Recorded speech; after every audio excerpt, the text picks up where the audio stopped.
Ya somos 14. Zacarías, muy buena tarde.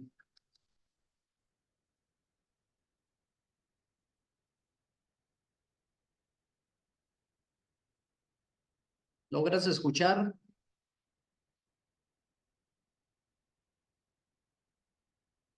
Ok, muy bien, pues eso es ganas de querer estar en la plática del día de hoy, una plática muy buena.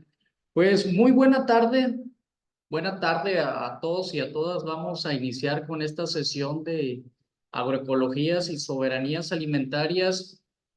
Y el día de hoy pues vamos a compartir acerca del uso de los bioinsumos y los hongos entomopatógenos en la agricultura. Aquí también hacer un poquito referencia a lo que estuvimos analizando en la sesión anterior con el doctor José, que nos estuvo platicando acerca de aspectos relacionados con la soberanía alimentaria y todo eso que estamos haciendo desde la modificación de los agroecosistemas, pues era eh, relevante para la obtención de alimentos, y también estuvimos analizando pues todos estas problemáticas que ha ocasionado la modificación de estos ecosistemas. Ya una vez que el hombre interviene, pues empieza con un impacto ambiental que a la larga puede traer consecuencias negativas si es que no se toman pues las medidas necesarias, como uno de los ejemplos que mencionaba, el cambio climático. Y sabemos que nos ha pegado, nos ha golpeado muy fuerte por acá en el estado de Guerrero, y no nada más en el estado de Guerrero, sino en otras partes del mundo. Ese cambio climático que puede ser tanto la parte de lluvias excesivas, así como las sequías, esas sequías excesivas. Y el día de hoy pues tenemos un invitado muy especial, y me voy a dar el lujo de leer una breve semblanza que pues es bastante información y bastante experiencia que tiene el ingeniero. Sin embargo, por cuestiones de tiempo, pues se resume a dos, tres parrafitos que pues es un honor presentarles al ingeniero Rubén Natalio Portugal Medina. Es egresado de la Facultad de Ciencias Agropecuarias de la Universidad Autónoma del Estado de Morelos, especializado en desarrollo rural. El ingeniero Rubén pues tiene amplio conocimiento en procesos organizativos, gestión de proyectos eh, y capacitación en el sector agrícola. También tiene experiencia en la elaboración de bioinsumos, que es de la charla cual nos va a estar compartiendo sus conocimientos, así como el manejo orgánico en transición y convencional con enfoque productivo y sustentable. Colabora con instituciones académicas en cursos y talleres, diseña manuales y programas y realiza diagnósticos comunitarios. También es asesor en la legislación rural y promotor del modelo de agricultura campesina de conocimientos integrados, Axi-Misi, con experiencia en cultivos como maíz, la caña, el aguacate, entre otros muchos más. También es miembro del equipo técnico nacional del MISI, que más adelante pues nos va a hacer referencia a qué significa esto. Y asesor independiente de cultivos y programas gubernamentales. También fue director de desarrollo agropecuario del H Ayuntamiento de Tepoztlán, Morelos, durante la administración 2019-2021, y pues nos complace contar con la presencia hoy para que nos proporcione esas valiosas experiencias en el tema de bioinsumos. Le damos el espacio, ingeniero, para que inicie su presentación. Démosle un fuerte aplauso por acá, una reacción.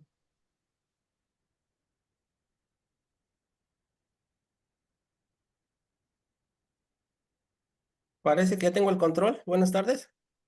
Sí, ya estamos viendo la presentación, solo falta ponerle el modo, ahí está el modo presentación.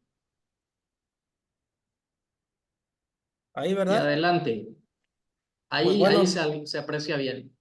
les agradecemos su espacio para poder compartir con ustedes este tema. Vamos a tratar de ser un poquito, este, pues breves Pasa ese y video, güey. lo que quisiera es Pásalo, pásalo. mostrar algunas fotos, algunos datos y ya en el transcurso pueden interrumpirme, pueden comentar y ya profundizamos sobre algún tema en específico. No sé si hasta ahí vamos bien. Todo bien.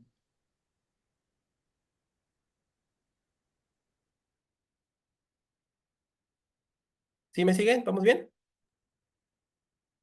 Claro que sí. Bueno, pues para llegar a este tema partimos de un contexto pues, nacional o global que fue pues que todos conocemos, ¿no? A partir de la Revolución Verde, el uso de paquetes tecnológicos, herbicidas, insecticidas, maquinaria, y con eso, pues todos los agroquímicos. Esto nos trajo incrementos en los costos de producción, compra de insumos, dependencias de las empresas, y ahí empiezan las dependencias hacia algunos programas gubernamentales, fertilizantes o algunos subsidios o créditos.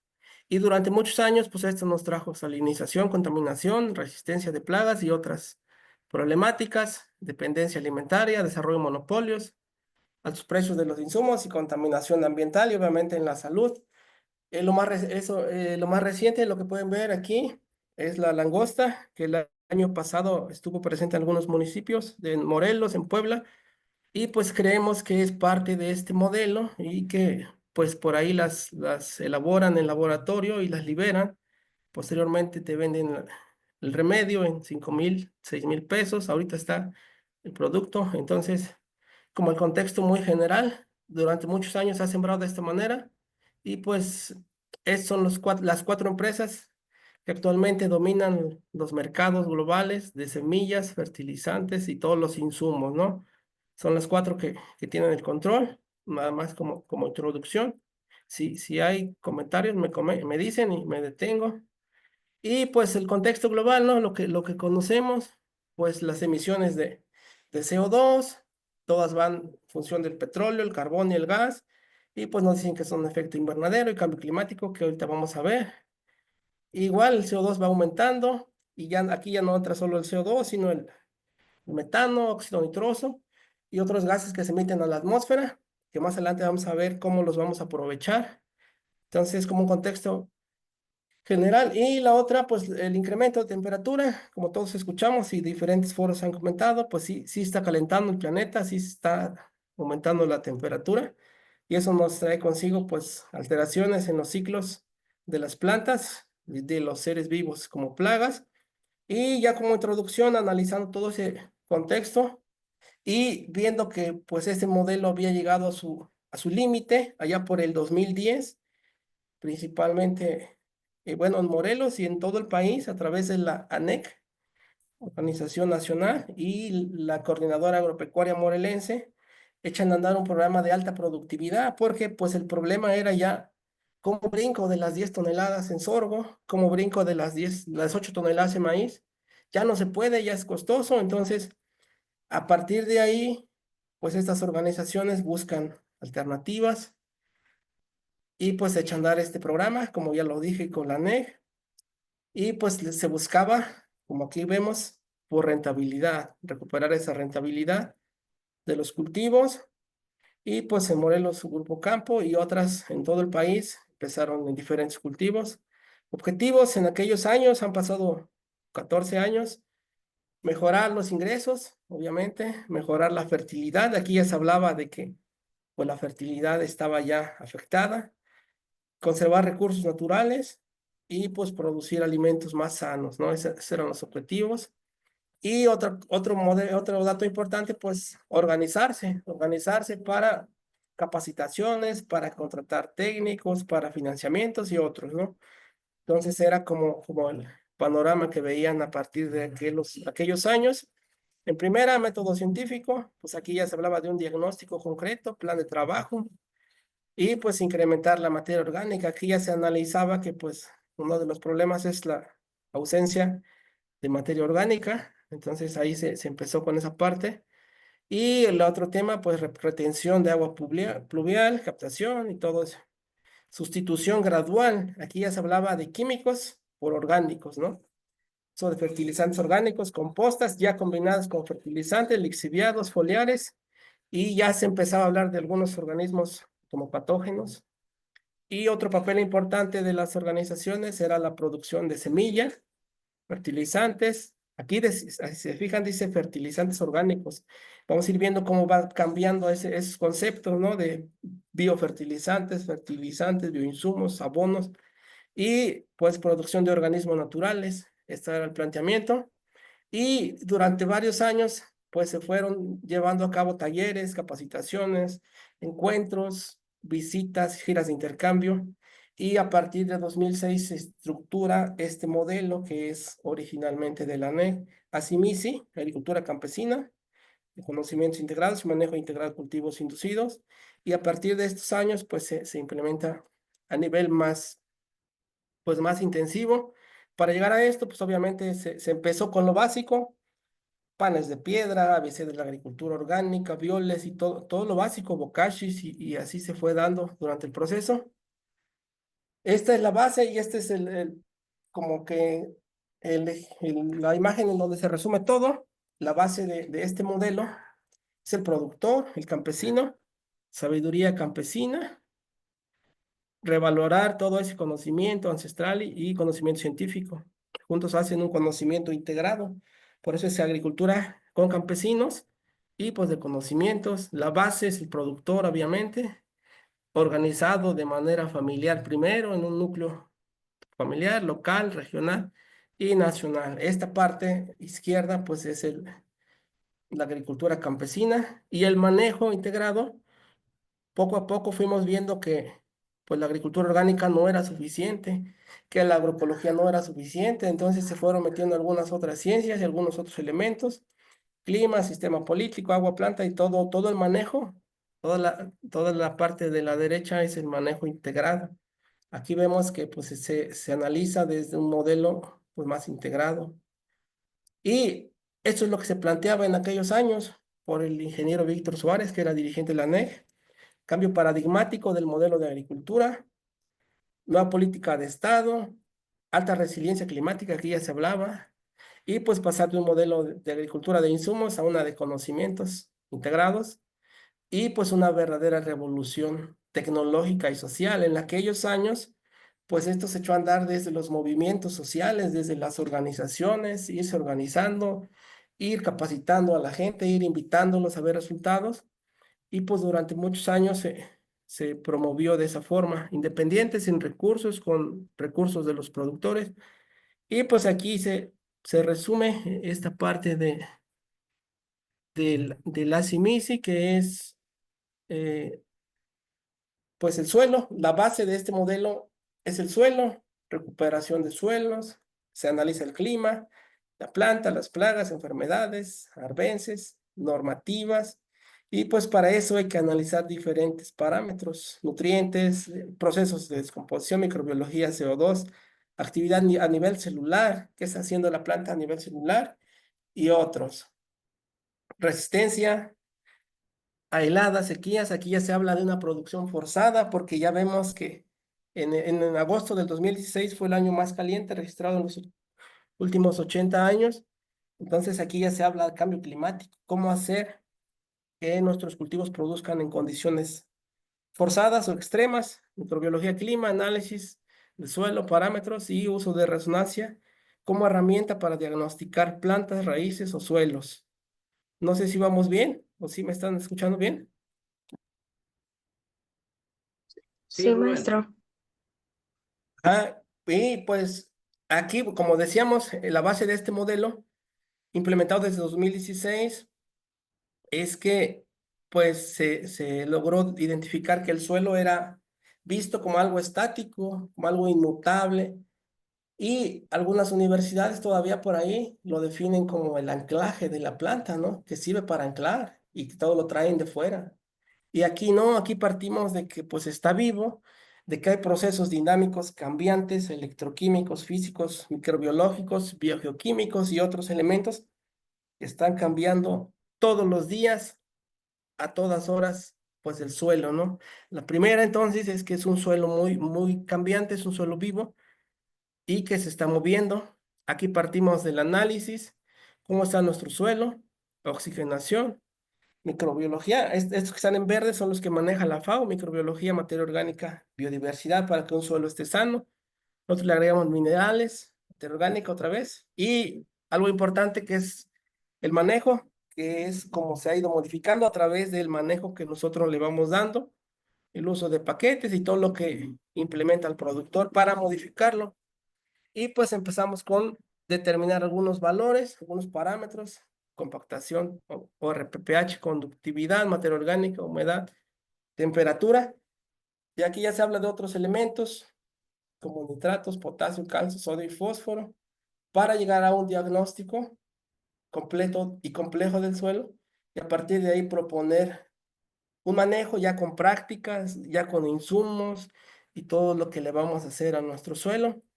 Aquí vemos otro análisis ya más complejo, más profundo, elementos, calcio, carbono, serio, zinc y otros, que todos intervienen. Y más abajo ya podemos ver algunas vitaminas, algunas otras moléculas que también intervienen. Entonces, parte de ese análisis fue cómo surge la modificación de los bioinsumos. Se analizaban plantas en condiciones de sequías o de heladas y vemos que la vitamina B, por ejemplo, se dispara cuando hay una condición de helada. Ah, pues entonces hay que aplicarle vitamina B. Y poco a poco fuimos determinando y modificando algunas fórmulas. Esta es otra, ácidos orgánicos. Existen el acético, el fólico, el fórmico, el láctico y otros. Y vemos que, por ejemplo, cuando hay una plaga, un ataque de plagas a una planta, se dispara el nicotínico, se dispara el tánico. Ah, pues hay que buscar primero plantas que tengan alto contenido de nicotínico y de tánico. Y después hay que comprar algunos insumos con alto contenido de esos ácidos. Los aplicamos y esa es la inducción. Más o menos así empezamos a analizar procesos de descomposición. Siempre decimos, o muchas instituciones como CIMI, el mismo INIFAP, el FIRA, plantean que sus suelos tienen 10%, 15% de materia orgánica. Sin embargo, no siempre se está descomponiendo. Entonces necesitamos no solo la presencia, sino los procesos que se estén descomponiendo y transformando.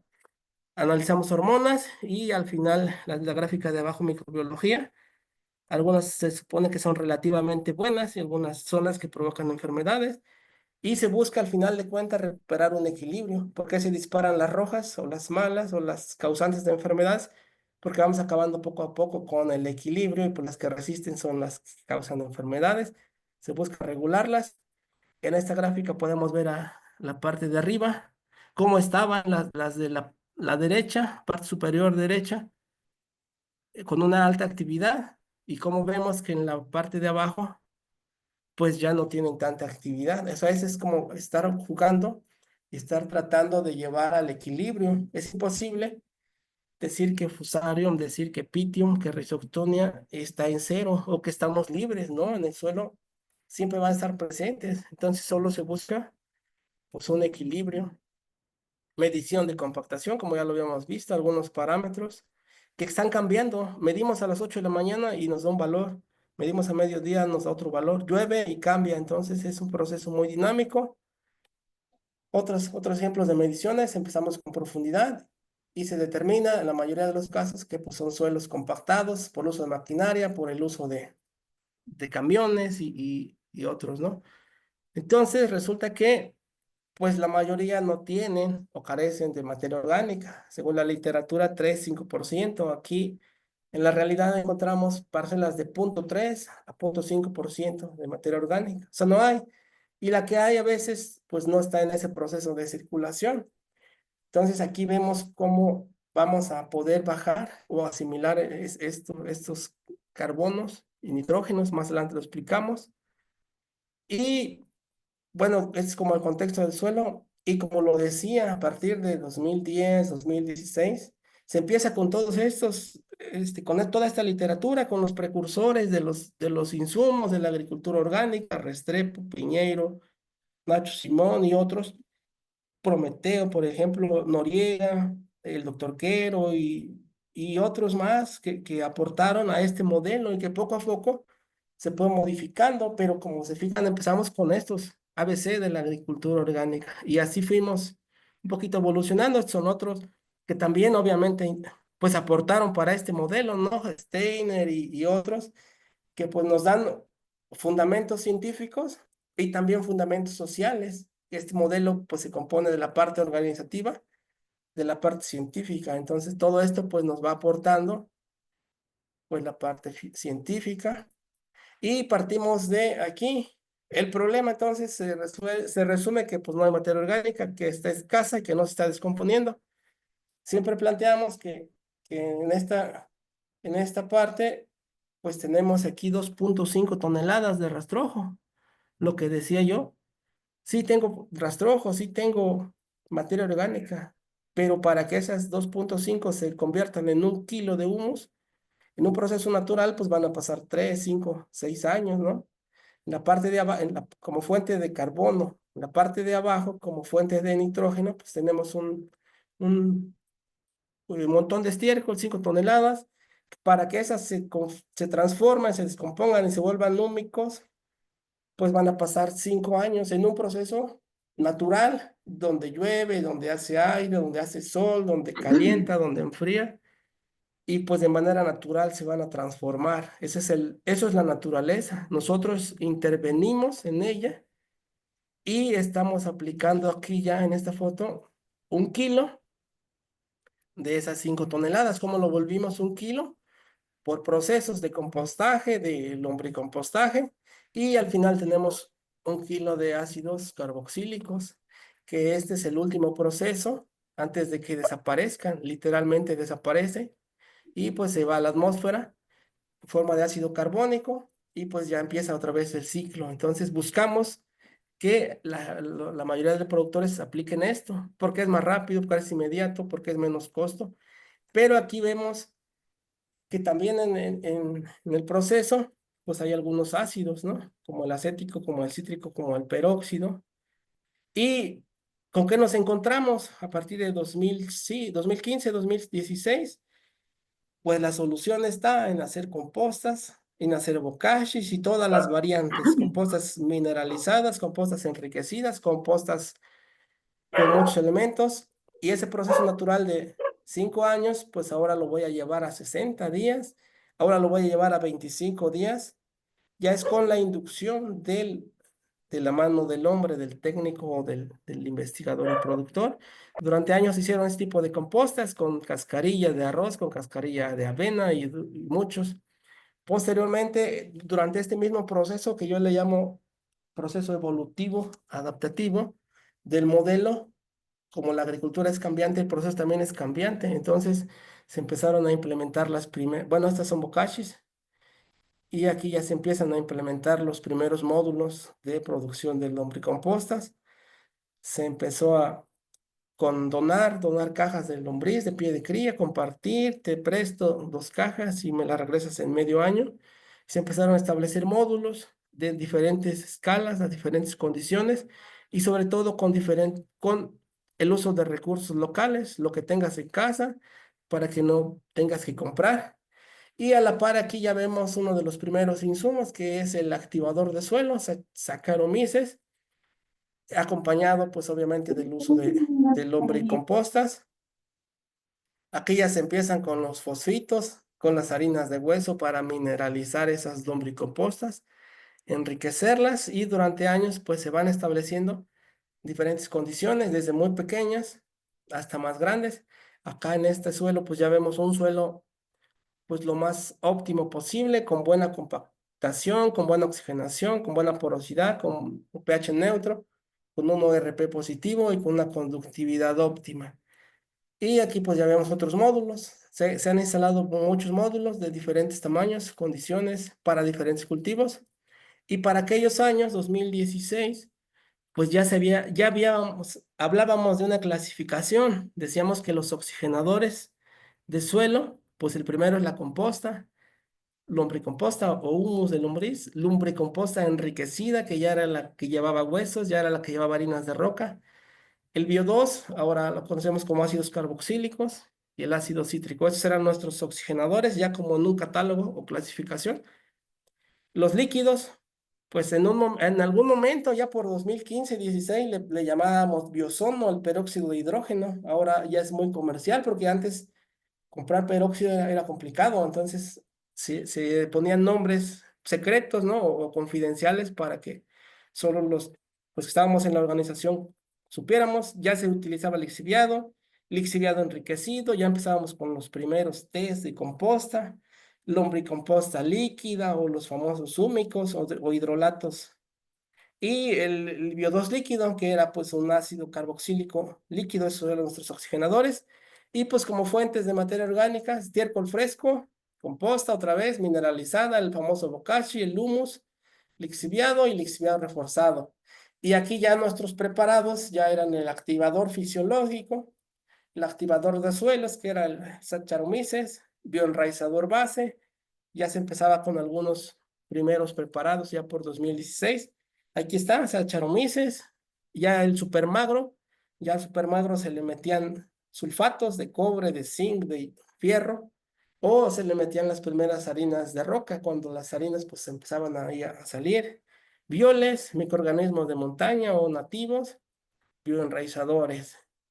Aquí para la parte de nutrición ya se había hecho un cuadro con los porcentajes de nitrógeno, fósforo, potasio, azufre, calcio, magnesio de las diferentes fuentes de fertilizante como la urea, el DAP. Entonces, de acuerdo a nuestras necesidades de cultivo o de rendimiento, pues vamos a determinar cuánto voy a meter de urea, cuánto de nitrógeno, de nitromag, para darle las unidades de nitrógeno que mi planta necesita y cuánto lo voy a meter como microorganismos, como fijadores, como lixiviados. Y aquí ya hablábamos de nuestros preparados. Nuestros preparados eran fertilizante diluido en agua en aquellos años, fertilizante diluido en lixiviado y el primero de los tés, que era el té de levantamuertos. Ya se hablaba, y aquí, bueno, aquí ya empezamos como a diferenciar, ¿no? Bioinsumos, nutrientes. Acá estamos hablando de los que son nutrientes. Si bien llevan químico, pero nos aportan un contenido alto de nutrientes. En esta parte ya no son, aquí algunos no se clasificarían como insumos, bioinsumos, pero son prácticas agroecológicas como las primeras trampas de feromona, de melaza, amarillas, azules y blancas, dependiendo del cultivo. Los primeros preparados como de ajo, repelentes como higuerilla, chicalote y otros. Y los que utilizábamos para prevenir o como bioestimulantes, los caldos, los famosos sulfocálcicos, bordelés, que también esos durante pues, todo este periodo han sufrido modificaciones para enriquecerlos, dependiendo para qué los necesitemos. Utilizábamos cerveza como fuente de silicio, 2, 3 caguamas por hectárea para aportar silicio. En aquellos años el silicio era complicado de conseguir. Se utilizaba el nejayote, que pues es alto contenido de cal, que se usa para nixtamalizar el maíz, para control de cogollero también. Microbiología, aquí ya se hablaba apenas del Bacillus thuringiensis. Y para la parte como bioestimulantes, aquí sería la clasificación y bioinsumos bioestimulantes, serían los fosfitos, que eran las harinas. Aquí ya empezábamos con el fitoalexin, que son fitoalexinas, aspirina, así como tal, era una aspirina, eran 4 aspirinas por bomba y era un inductor de resistencia. Miel de abeja, otra vez silicio y otros preparados como fosfitos, harinas de huesos, Liberex, que es un ácido carboxílico comercial, Liberex reforzado, que era ese mismo carboxílico reforzado con otros ácidos, y aquí ya decíamos resistencia a clima, que era un preparado que pues ya no decíamos la receta, sulfocálcico nuevamente. Y esta fue la primera gráfica que se sacó de microorganismos por el doctor Valdespino en el 2017, en donde ya se clasificaban por función, ¿no? Los que son fijadores, solubilizadores, como patógenos, antagónicos y promotores. Hasta ahí nos quedábamos en aquellos años. Y ya para esos años, 2017, se había hecho una clasificación, se hizo una investigación, obviamente, del modelo de apropiación, cómo el productor se va apropiando y cada vez va utilizando más prácticas o bioinsumos. Aquí era pues el agua oxigenada. ¿Utilizas el ácido cítrico? Sí. El vinagre, sí. La composta, el bocache. Y así se logró hacer un estudio interesante, que aquí está la fuente, eh, apropiación de tecnología de las Misis Morelos, por la maestra y por la doctora. Entonces aquí se clasificaba con qué frecuencia lo aplicas, ¿no? Pues que seguido, muy seguido, casi nunca. Y pues aquí podemos ver carboxílicos, composta, lombricomposta, bokashi, Liberex, supermagro, fosfitos, era nuestro catálogo de, de innovaciones o de bioinsumos. Y para aquellos años, en 2016, se hizo pues un comparativo, ¿no? De cuánto gasta el convencional que aplica pues un modelo obviamente convencional químico, cuánto gasta el modelo ASIMISI y cuáles son los conceptos en los que más se gasta. Es obviamente en fertilización de entrada, ¿no? Bajarle casi el 50% el costo de fertilización. Y en el tema de control de plagas, un poquito se reduce y pues tenemos una reducción de 2,000 pesos apenas. Y en indicadores, pues el rendimiento no sube mucho, sube 1 tonelada, pero para aquellos años pues era ya bueno y bajar costos, pues sí, el productor se iba convencido. Esas eran otra vez nuestras innovaciones para acondicionar el suelo.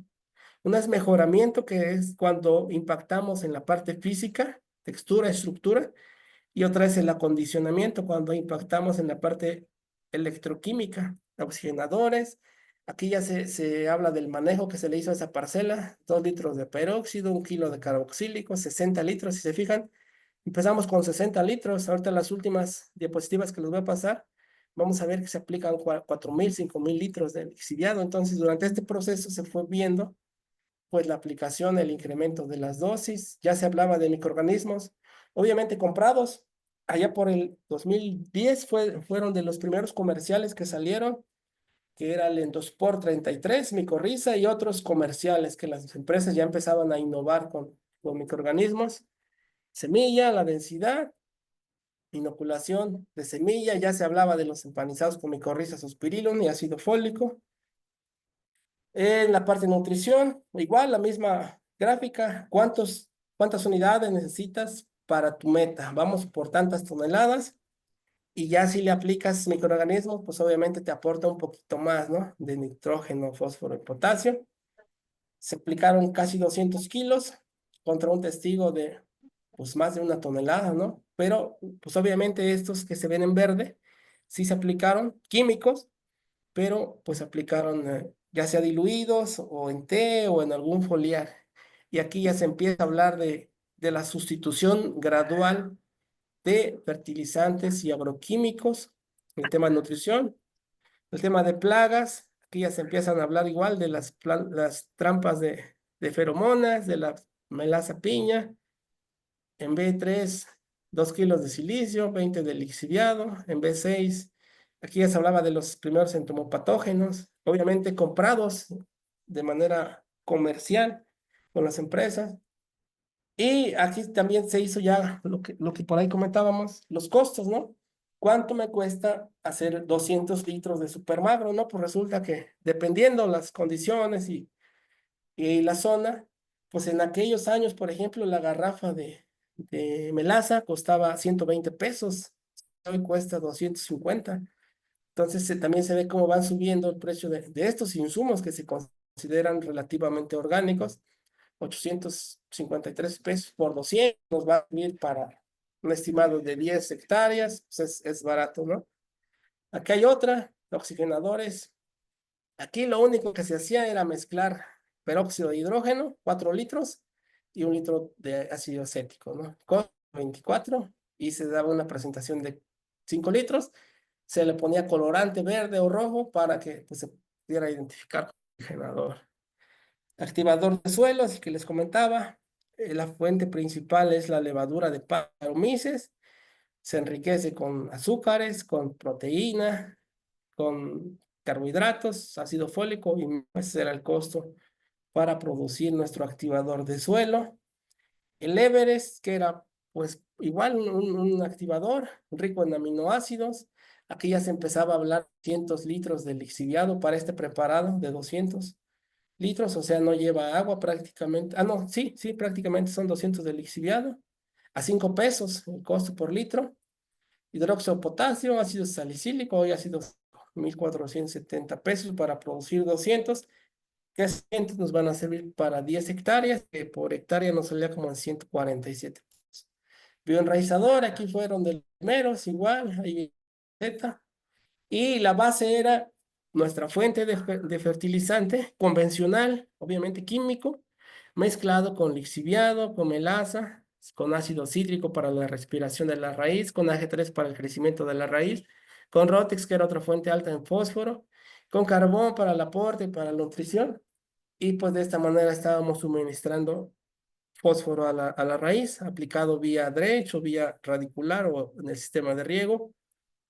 El favor de levantamuertos, que no era otra cosa más que la urea, mezclarla con lixiviado, melaza, leche, era la primera fuente, ¿no? Y pues nuestro bultito de humus, y ya esto nos costaba, y pues con un bulto estaríamos pues abarcando bastante, 10 hectáreas más o menos. Este fue ya, obviamente en este tenemos nuestra fuente de urea, 46% de hidrógeno, más lo demás. Y en esta ya utilizamos un triple 19, 19 unidades de nitrógeno, 19 de fósforo y 19 de potasio. Otra vez melaza, lixiviado, leche y humus. Lo que aquí recalcamos era la base fertilizante y lixiviado. Aquí es cuando nuestras moléculas de lixiviado, carbonos y más carbonos capturan, yo lo digo en campo muy sencillamente a productores, cada molécula de lixiviado captura una bolita de fertilizante y la ingresa a la planta. Entonces ya no entra de manera como tal, se llama presión osmótica, ya entra de manera suave y de manera orgánica. Aquí es la discusión con los orgánicos. ¿Estás aplicando fertilizante? Sí, está aplicando una fuente, pero a la hora de ingresar a la planta no entra como sal, sino ya nada por un carbono, que son cadenas muy largas de carbonos, y pues ya entra con acción suave. Resistencia clínica. Aquí ya se hablaba de las primeras fórmulas de resistencia, melaza, salicilprolina, aminoácido, silicio, y pues aquí suena costoso. Si se fijan, de pasar de 800 pesos a 7,000, pues ya suena costoso, pero aquí la dosis son 5 litros por hectárea. Entonces esta solución nos iba a servir para varias hectáreas y pues nos salía en 172 pesos por hectárea contra un convencional, un inductor o un bioestimulante que en aquellos años costaban 500 pesos, pues ya estamos impactando en lo económico, más barato y pues más eficiente. Los primeros foliares con hormonas, con glutámicos, málicos, que ya se empezaban a meter algunos otros. Igual se incrementa el costo porque la disponibilidad de estas hormonas y de estos ácidos era casi nula, ¿no? Difícil de encontrar y de importación. Y pues nos salían casi 300 pesos por hectárea. Y las famosas trampas de tepache, ya voy a detener tanto los sulfocálcicos, bordelés y los fosfitos, que era ir a juntar hueso y quemarlo y molerlo y tener una fuente de fosfito, en fósforo y potasio. Posteriormente entramos con los extractos vegetales y se busca una planta que tenga alto contenido de alcaloides. Si se fijan, al principio se hablaba de las repelentes de ajo, cebolla, chile, que ya buscamos que tengan más alcaloides para poder pues, tener un mayor impacto, para ya ser letales para las plagas. Aquí son algunas, no vamos a profundizar tanto. Las trampas que comentábamos de tepache, obviamente hay que estar monitoreando, hay que estar contando en campo cuántas están cayendo, y las de feromona, que se utilizan igual para primero monitorear y después controlar, pero con esto podíamos bajar de 4 aplicaciones de insecticida a 2, y pues eso en costos y en salud pues ya representa algo. Aquí hablaban de los primeros bioinsecticidas que ya se empezaban a hacer para reproducirlos, unas fotos. Y pues ácidos orgánicos, ¿no? ¿Cómo se llegaba a la determinación de que la planta produce ácido salicílico? Pues analizando la planta, la misma planta. Cuando tú produces el salicílico, el nicotínico y el málico, y en vez de producirlo tu planta, pues te lo voy a suministrar a través de un lixiviado, a través de una fórmula foliar. La esencia de por qué se llama inducción, grado de cultivos inducidos. Se simulaba en esta foto, se simulaba radiación extrema. ¿Qué hace la planta en condiciones de radiación extrema? Y se analiza. ¿Qué hace una planta al meterla al refrigerador a 3 grados? Y se analiza. ¿Qué hace una planta al someterla a estrés hídrico? Y se analiza. Y ahí se logró determinar, obviamente fue trabajo de varios días, varias noches, con un equipo técnico de varios compañeros para determinar esta gráfica. O sea, ¿por qué la planta está produciendo determinado ácido y bajo qué condiciones, ¿no? Y pues aquí se empiezan a ver los mecanismos de defensa y pues esta gráfica en la que se vemos de que la planta siempre está expuesta a condiciones de agobio por el clima que no podemos controlar, pero sí, ahora ya podemos saber que en condiciones de sequía la planta dispara algún metabolito, algún ácido, alguna molécula, y yo como productor o como técnico pues se lo voy a suministrar vía foliar, vía radicular, y esa es la inducción, lo que la planta hace, yo se la voy a ayudar para que no gaste energía en producción de esos ácidos orgánicos, se estresa en brotación, fenológicos, y por factores bióticos. Les digo a los productores, la planta siempre está estresada y vamos a tratar de llevarla a una condición en donde no esté produciendo ácidos para defenderse ni para regular temperatura, pueda concentrarse en producir. Estos son algunos mecanismos que la planta tiene: terpenos, terpentinas, el salicílico, fitoalexinas, peróxido de hidrógeno, la planta lo dispara. Obviamente son cantidades mínimas, ¿no? Suministramos y ya estamos induciendo resistencia. Esa es como la resistencia. Aquí ya hablábamos de una fórmula en aquellos años, bien la aspirina y aminoácidos, y tienes tu fórmula de resistencia a sequía. Esto nos cuesta más caro el envase, 30 pesos, y la fórmula nos como 20 pesos, ¿no? En aquellos años. Y aquí se logró sacar el primer catálogo de fórmulas de agobio, factores abióticos. ¿Qué hace la planta cuando tiene un agobio hídrico? Lo que pasó ahorita con condiciones de huracanes, que no deja de llover, que cae 900 milímetros en 2 días. Pues aquí está peróxido, son muy 10 litros de oxigenada, fosfitos, glutámico, ácido málico, ácido fólico y todo esto, ¿no? Eso se logró sacar. Obviamente esto se ha ido modificando en condiciones de radiación solar baja, en condiciones de radiación solar alta, cobre, fierro, magnesio, glutámico y algunas hormonas. Condiciones de granizo, nos cayó una granizada. ¿Qué va a hacer la planta? Pues yo se la voy a suministrar a través de algunos ácidos orgánicos.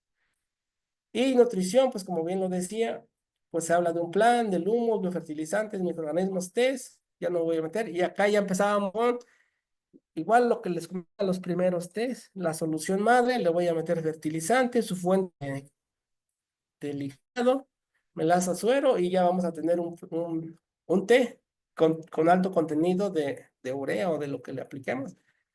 Vamos a té de triple, té de urea y los primeros test, obviamente monitoreando la calidad. Aquí ya en esta foto ya logramos ver que el productor tiene van a ver los letreros, ¿no? Pero su actor de suelo, su inductor, su oxigenador, su enraizador, su clima y todos los que quiera hacer el productor de acuerdo a las necesidades de sus activos. Y aquí entran los primeros insumos. Ahora ya es más encontrarlos. Prolina, antes metíamos salicílico como aspirina, ahora ya metemos salicílico puro. Entonces ya con estos ácidos podemos, que son nuestros ingredientes para ir enriqueciendo nuestros bioinsumos. Aquí está otro ejemplo. No nos vamos a meter tanto. Aquí está otro ejemplo. Y a partir de 2017 aquí le pusimos el parteaguas de empezar a hacer modulitos de lixiviado, de lombricomposta. Se da el brinco a hacer módulos de producción intensiva. Ahorita ya son comunes escucharlos. Y todo esto durante pues varios años se llevó como movimientos, como organización. Obviamente esto tenía un tinte político, ¿no? Obviamente estas propuestas no las tiene que hacer válida y ahora se tienen que convertir en política pública, lo que planteaba Víctor Suárez. Se anuncia el plan de Ayala, sí te vamos a apoyar, Andrés Manuel, pero estas son nuestras consignas. Una de ellas, decreto al glifosato, no a los transgénicos, el etiquetado claro en alimentos, y pues se firma un plan, se firma un plan con nuestras consignas de todos los momentos, sin maíz no hay país y otras organizaciones. Y pues aquí el ingeniero se retira de la Asociación Nacional y va a la SADER. Y a partir de enero, entrando, se anuncia el plan Soya Sinaloa, todo el equipo técnico de nosotros, impulsando ese plan, toda la tecnología, todo el MISI aquí, la masificación, hace MISI de la ANEC y de otras organizaciones que tanto había costado, ahora lo vamos a masificar y que sea programa de gobierno. Entonces ahí dice que somos los sepultureros de la Revolución Verde con toda esta tecnología y arranca la masificación. Vayan, infundan el modelo, compartan, ya no manejen fórmulas secretas, ya no manejen claves, ya todo lo vamos a decir y vamos a compartirlo. Y aquí ya empieza la estrategia de acompañamiento técnico, que por ahí algunos han escuchado. Y pues la base de todo esto y de la mayoría de los insumos o bioinsumos, pues es lixiviado pues de lombriz, con lombriz o sin lombriz. Los primeros módulos, aquí decía yo que el parteaguas, porque pasábamos de módulos pequeños, los primeros que presenté, a módulos ya más intensivos, de producir 20 litros, Pues a mire, pero producir para ver si hasta ahí, 200, entonces voy a... a producir 10,000 litros. Voy a pasar muy rápido esas fotos porque creo que vamos un poco lentos. Aquí ya se meten las tres fuentes, una fuente mineral, recursos obviamente locales de la región, piedra, rastrojo y estiércol. El primer módulo que se instala ya sin plástico, sin membrana, sin estructura. Entonces eso nos dio un brinco porque ya no necesitamos infraestructura, simplemente pues el terreno, el espacio, el material para empezar a producirlos. Y a partir de ahí se establecen diferentes módulos de producción en diferentes condiciones. Aquí se le mete ceniza, aquí se le mete rastrojo y diferentes módulos más pequeños, más grandes, más grandes. Y aquí pues ya se empieza, o sea, aquí ya se habla de una transición, cómo pasar de que apliques 1,5 toneladas de fertilizante, de que apliques la mitad de fertilizante, pues vamos a meter fertilizante aquí y suministrado vía radicular, vía foliar al suelo, pero con 2 litros de lixiviado.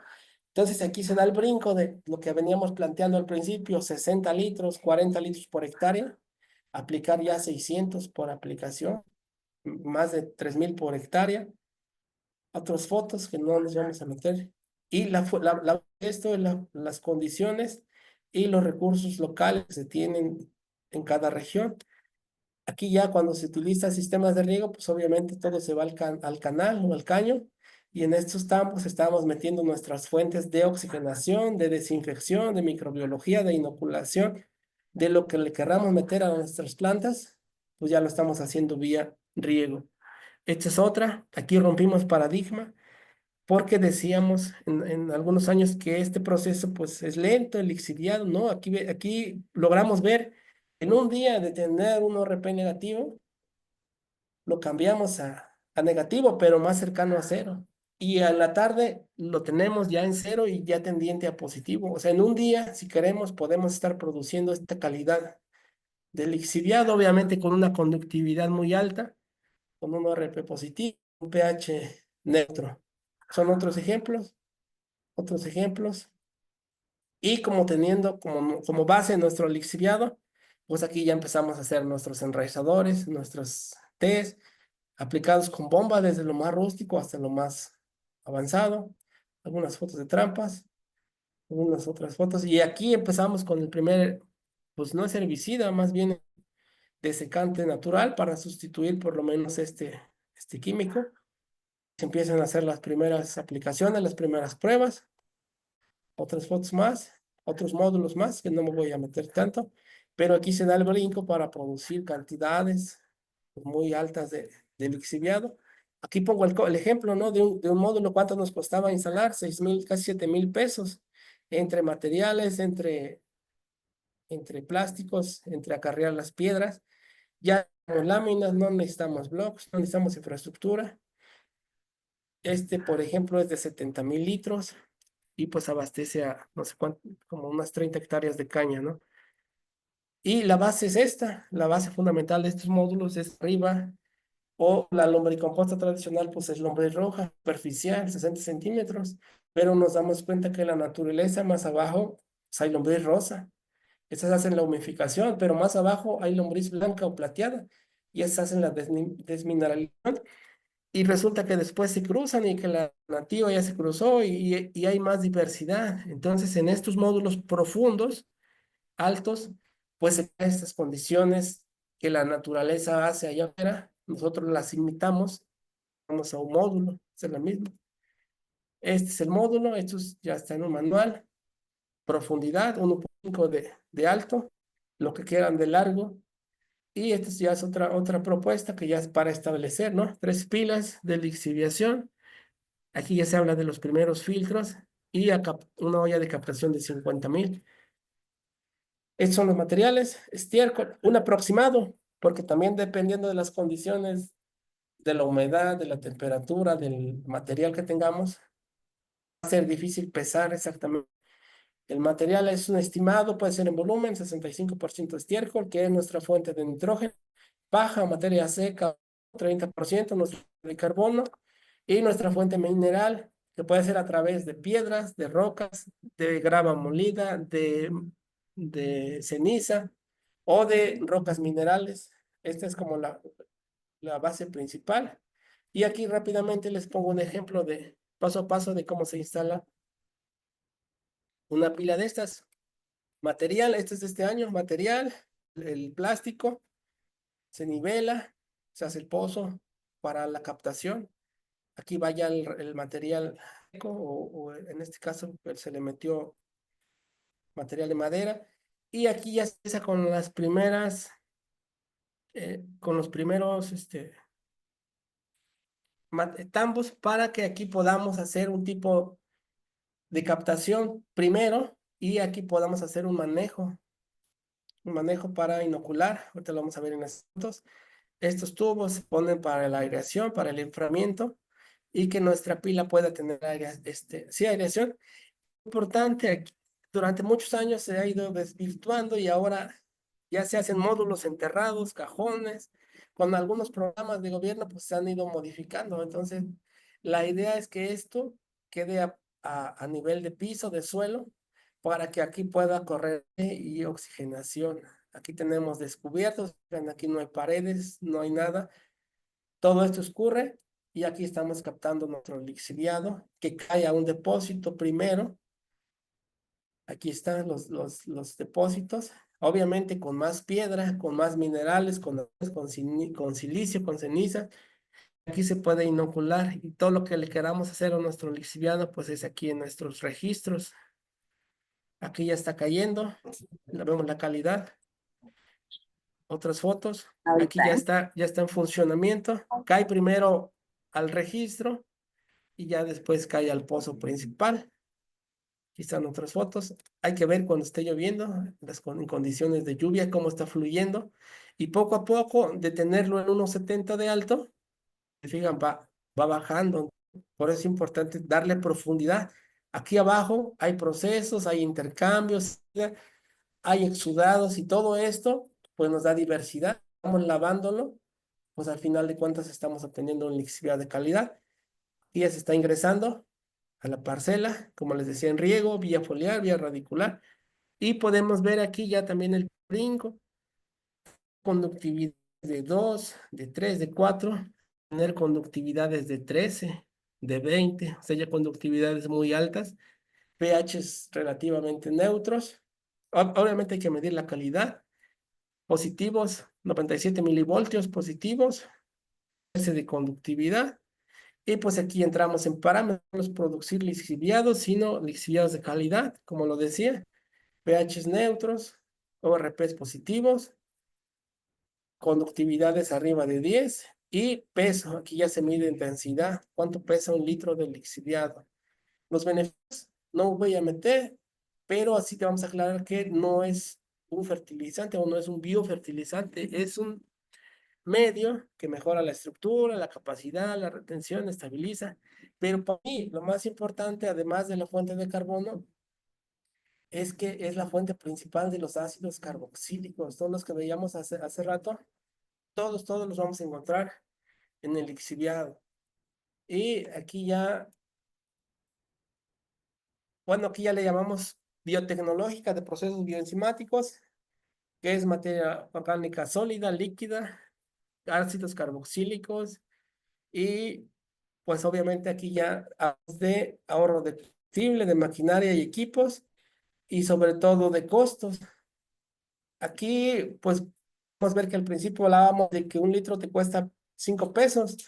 Con estos modelos estamos produciendo el exhibiado de 50 centavos por litro. Y otra cosa importante, de acuerdo a la norma, pues tiene que estar ausente de fitopatógenos, casi nada de salmonelas y todas las que pueden causar enfermedades. Aquí pongo el ejemplo, este es el módulo del que les hablé. Tiene 25 metros de largo y cae en un depósito de 75,000 litros. Estos son los costos. La esencia de estos módulos es lo que tú tienes en casa, es lo que tú tienes en la región, para que no vayamos a comprar o a gastar. Se van a producir, no, 100,000 litros, 20 días a partir del establecimiento y nuestro módulo nos va a durar 6 meses. Este ya está a punto de concluir, se puso en marzo con una inversión total de 34,000 pesos la siembra. Y aquí les voy a presentar, ¿no?, un manejo con este módulo, obviamente. La siembra, aquí también vamos a aclarar que pues, son densidades muy altas. Aquí estamos hablando de casi 90,000 plantas por hectárea mecanizado. Y aquí también entramos un poquito en discusión con algunos porque dicen, estás aplicando herbicidas. Sin embargo, aquí en esta se logró por primera vez ahorrar 8 litros de glifosato. Aquí no se le metió glifosato al inicio, nada más se hizo mecánicamente. Sin embargo, todavía dependemos de algunos herbicidas como los selladores, pero analizando relación beneficio, pues podemos ver que con este sello nos dio 60 días sin que salga otra hierba. Obviamente va contrario a algunos principios de agroecología, pero en lo productivo podemos competir, porque a veces el productor dice, no, pues la agroecología no funciona, el orgánico no sirve, porque le estás ofreciendo, no uses glifosato, pero hazlo a mano, hazlo a machete. Pues eso sube los costos. Entonces necesitamos producir manteniendo el rendimiento, bajando costos y reduciendo gradualmente el uso de agroquímicos. En esta parcela que se quitó glifosato, se mantuvo el sellador y se aplicaron algunos bioinsumos. Aquí nomás voy a pasar las fotos muy rápido. Densidades altas, se aplicó con dron, se aplicó con aspersora. Aquí está la densidad, casi 90 por hectárea. Obviamente no hay agroecología, aquí no hay diversidad. Sin embargo, aquí hay prácticas agroecológicas, hay insumos o manejo de insumos, tallos. Hay que medir tallos, hay que medir raíces. Aquí se ven los inductores físicos. Aquí ya es un poquito más avanzado. Estamos por cosechar. Y se busca esto, pasar de un suelo compactado, pobre, a un suelo poroso, rico, profundo. Y en el tema, hasta aquí hacemos pues, bueno, terminamos con la parte de mejoradores, acondicionadores. Y aquí ya en la clasificación de bioinsumos se habla de los biotecnológicos, que son los microorganismos. Aquí ya los clasificamos como fijadores, movilizadores. Y aquí ya se mete un nuevo término que son los bioremediadores, que son los que mejoran suelos, bioactivadores, promotores de crecimiento. Y pues solo tenemos buenos, malos y causantes de enfermedades. Lo que se busca es recuperar el equilibrio. Y aquí nos dice que ya cada microorganismo, y dependiendo del mineral, vamos a exudar algunos ácidos carboxílicos también, los microorganismos. Y durante todo este proceso se empezó con estos, con los famosos violes supermagros. Aquí es donde se analizaba que a veces se ponen verdes, se ponen rojos, naranjas, dependiendo de quién predomine, quién gane en mezcla. A veces se contaminaba, no sabíamos el control. Sin embargo, durante todo este proceso se fueron modificando y después fuimos hablando ahora ya de específicos. ¿Cuáles son entomopatógenos? ¿Cuáles son enraizadores? ¿Cuáles son fijadores, solubilizadores? ¿Qué cultivo? ¿Cuáles son los que necesito para producir, ¿no? Quizá en otras fotos vamos a meter tanto porque creo que ya estamos sobre tiempo. A esto podemos llegar a que el productor lo envase y lo pueda pues compartir, vender. Estos son otros ejemplos. Aquí está un ejemplo de los costos. 61,000 pesos, suena muy costoso, pero ya en una organización de 5 productores, pues nos toca como de a 1,200 pesos, ¿no? Se van a producir 3,000 litros y el costo de producción por litro es de 20 pesos. Este es otro ejemplo que no trae costos, pero trae materiales y solución madre. Aquí necesitamos solo el material, los tambos, las conexiones y la solución madre. Y tenemos este tipo de biofábricas, si se fijan, son pues también recursos locales que tengan bodegas, espacios. Obviamente hay que estar analizando y monitoreando la calidad. Este es otro concentrado para una biofábrica mucho más grande, en donde se invierte 337,000. Sin embargo,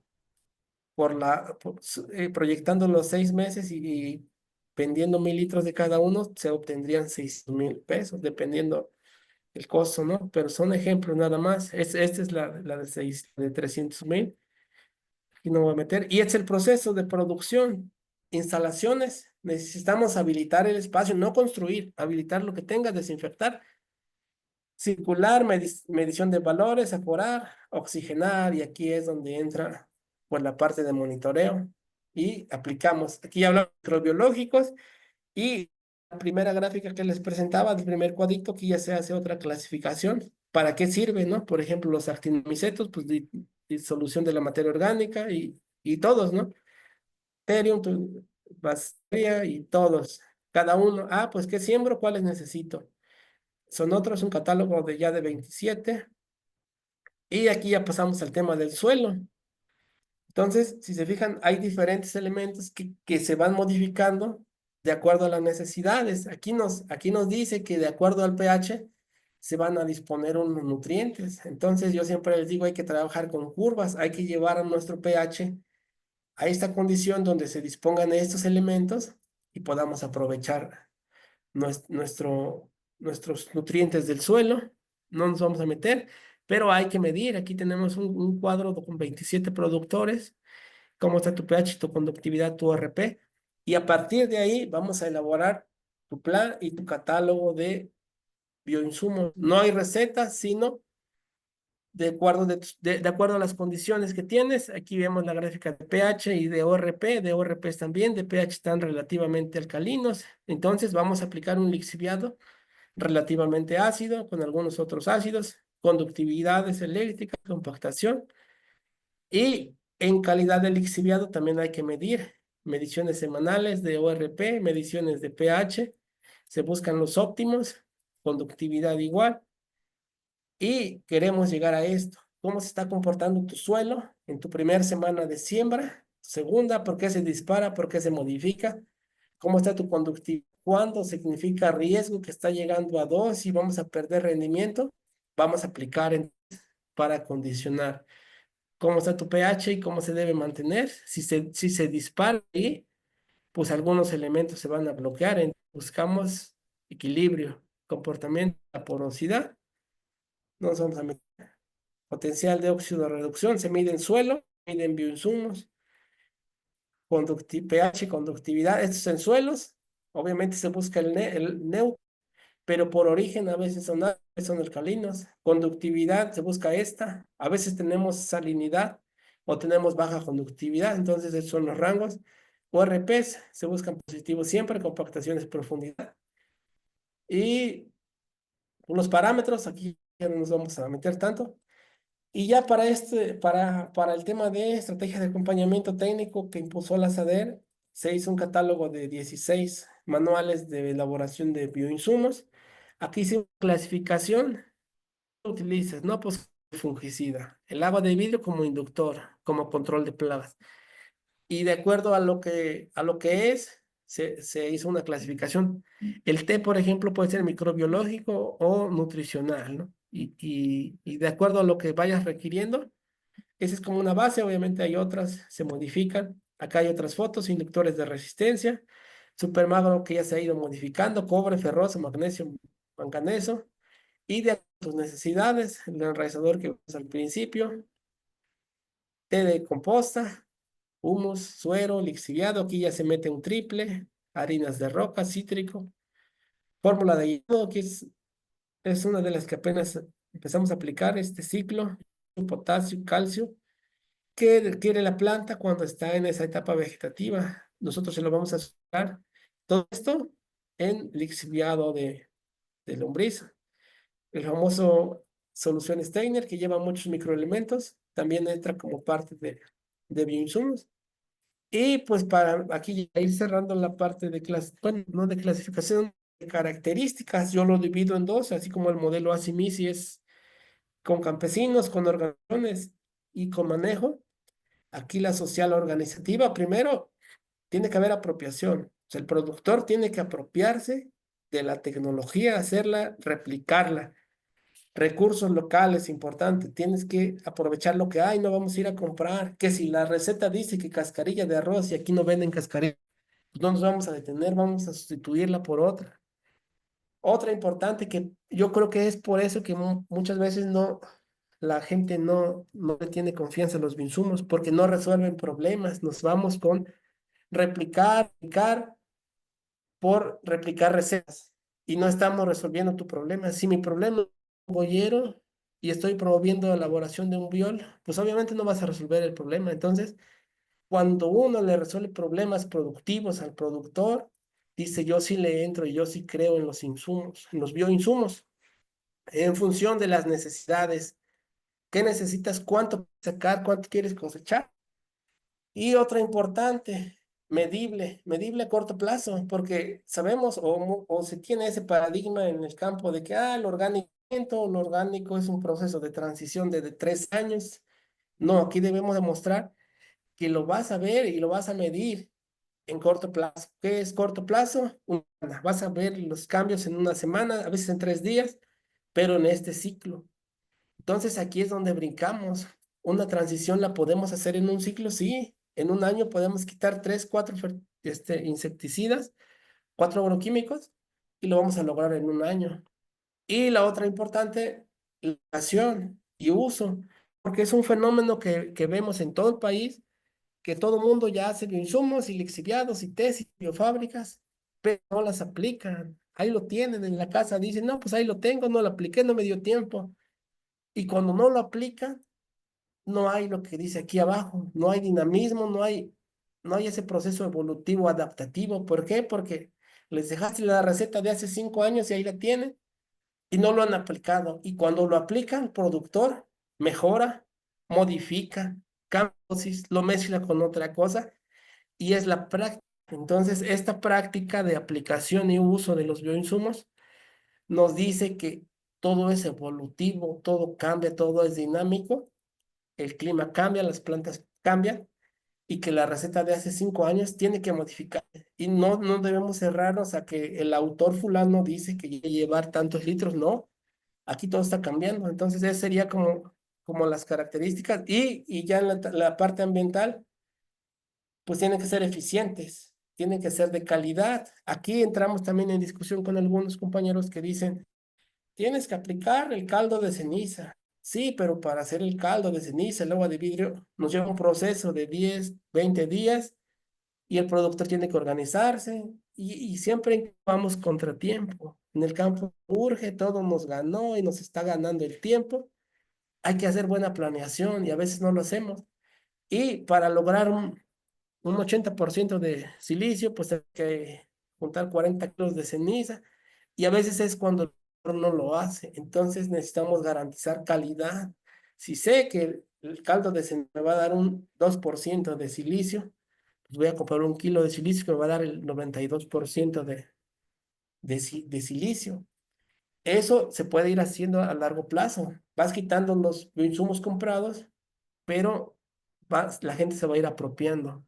Normativa, pegarnos a las normas, libre de E. coli, libre de salmonela, libre de esto, porque también, como mencionaba, hay muchos lixiviados, muchos módulos, muchos procesos, pues no funcionó, porque no nos apegamos a que tengan los parámetros de calidad. Seguimiento, aquí entra para la parte de los que hacemos acompañamiento técnico, asesoría, no estamos a veces en campo, no es lo mismo recomendar que aplicar, tenemos que estar en la parcela para ver el resultado, hay que monitorear.